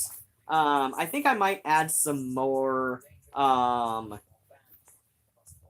next time I do a live stream. So I'll see what patches I still have and if I like any of them for this jacket here. So yeah, like when I get a couple more on this one, then I'll just like go rotate between the violet and the chartreuse one. Right, kitten? Meow. What's up, little noodle? Little noodle, use a little noodle. Oh my gosh. Oh, you're so cute. You're so cute. Oh, you're all wet. Why are you all wet? Was it because you were just licking yourself down there like I saw? But the other people didn't see. No, they didn't. No, they didn't. Oh my gosh. How is he so cute? Like, how is he this cute? How? Tell me. Somebody explain it to me. Somebody explain to me how he's so cute. Look at him. He's so... Oh my gosh. Oh yes, you're making your ears flat. Making your ears flat. Is I'm annoying. Yes, I am, but so are you too. You're annoying. You are so annoying. Yes, you are. Yes, you are. Oh, yes. Oh, yeah. Oh, yeah. Oh, yeah. Yeah, yeah, yeah. Yeah, yeah, yeah. Ah, who's a kitty? Who's a kitty? He fell. He slipped off. He slipped off my knee. Okay, I'm gonna go make the cats and myself some dinner, and you all take care of yourselves, and maybe I will finish my rambling nonsense about Kate Bornstein um and the the decline of the non-binary community, because I really do think that there has been a decline in the last couple of years where I think a lot of people identifying with it lately have been kind of jumping on a fad because it's kind of been undefined in a way, and it doesn't really seem to carry the kind of meaning that it once did about 20 years ago, where, like I said, about 20 years ago there were pretty much three kinds of people who identified with non-binary, and these people are still present, but they're taking a back seat very suddenly to the fourth type, which is, to be perfectly honest, type 4 has probably always existed, just not in the abundance that we're seeing now. And type 4 are people who I would say are generally okay with functioning as cis, but and I'm not saying that in the way that, like, my friend who is autistic and has described it as, like, she has described her own sense of being non-binary as, like, she's okay with like functioning as her apparent sex that she was born with, but she doesn't have an inherent sense of being a woman or a man. She just doesn't really have an inherent sense of gender, and non-binary is the best language she can describe her experience of her gender, that it is neither, it is a gender of neither manhood nor womanhood. So that's just what she calls it. But yeah, but we're seeing a lot of people lately who have no issue with functioning as cis, and a lot of times you will see them go back and like refer to themselves as women or as men, but usually as women, because it's usually women who do this. And oh yeah, I would not be surprised if there were more turfs who are hetero these days, because yeah, that's just um yeah, but yeah, like when you see somebody who simultaneously refers to themselves as their apparent sex and the gender associated with their apparent sex at birth. So if they were apparently female from birth, they will simultaneously refer to themselves as a woman and also as non-binary. And I see a lot of that. I see a lot more of that, and it just makes me so suspect of how genuine they are with this, with their adoption of the non-binary identity. And like I said, the way that Kate Bornstein wrote Gender Outlaw, it does come across as putting out this idea that the only truly enlightened way to be trans is to identify as non-binary, and it's very persuasive in how it's written, and I find that not at all surprising, considering that she was once a high-ranking officer in the Sea Org of Scientology. So this is not there by accident. That tone in Gender Outlaws was not there by accident, and it's not too far out of the realm of reason to say that, like, if the only way to truly be an enlightened trans person is to identify as non-binary, then it would stand to reason that the only truly enlightened way to relate to one's gender at all is to say one is non-binary. I don't think that's too far-fetched, which is why I think we're seeing a lot of these people lately. But at the same time, like, they're not giving Kate Bornstein the credit she's due for basically for basically incubating this idea with her own ideology and Gender Outlaw, because and think binary trans people are reinforcing gender binary. Oh god, yeah, that is absolutely a thing. Yeah, oh gosh, which is why it comes to me. This so Mariah just said, I don't know. I'm sure somebody's gonna want to watch this in archive. So I'm seeing Mariah's she's comment. She's an old friend of mine from various online pagan communities initially. Saying, I've encountered non-binary people that think binary trans people are reinforcing gender binary, which is a bad patriarchal thing. Yeah, and that's another thing, is like, this is why I see the ideological side of non-binary as a movement as being, as being fundamentally gender critical. Like I said, I'm not that's why I made a good that's why I made a good faith effort to differentiate that there's this ideological side to it, and then there are people in the first three types that I listed, like people who are genuinely dysphoric, whether they are read as or expected to function as binary men or binary women, that they are happiest and least dysphoric when they are as this when they are read as and expected to function as somewhere in between, or similar, where we have people who just find it difficult to relate to people usually on the autistic spectrum who just find it difficult to relate, to either an inherent sense of manhood or an inherent sense of womanhood. Again, I'm not saying this as a judgment call on people on the autism spectrum because, I know this can be, like a contentious thing amongst the non-binary community and all that, and especially amongst people who are on the autism spectrum.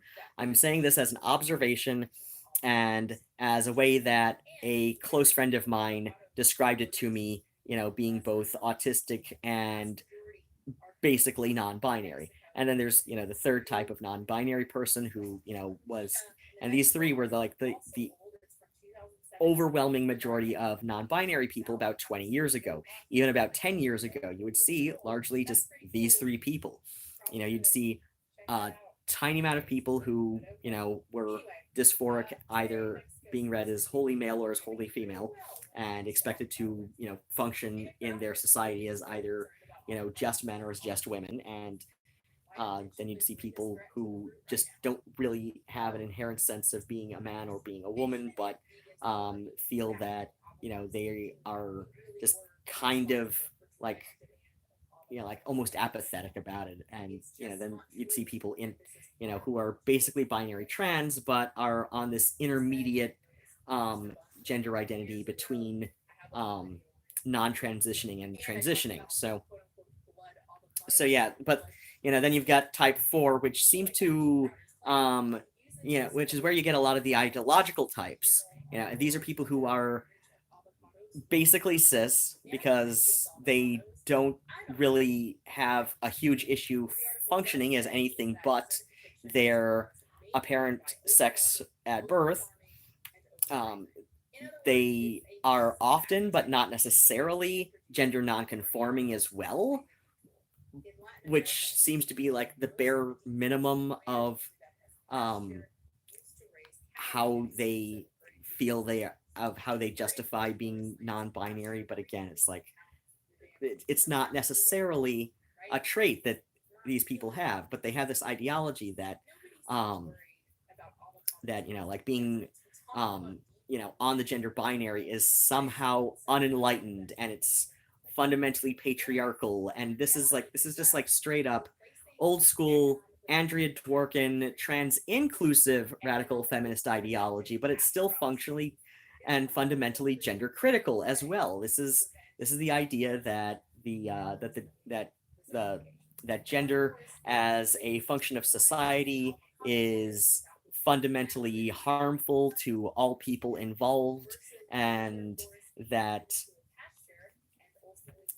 only rather than just like a lot of TERFs will just say that like, oh well, we should just who don't really seem to have an answer to this other than to identify strongly with their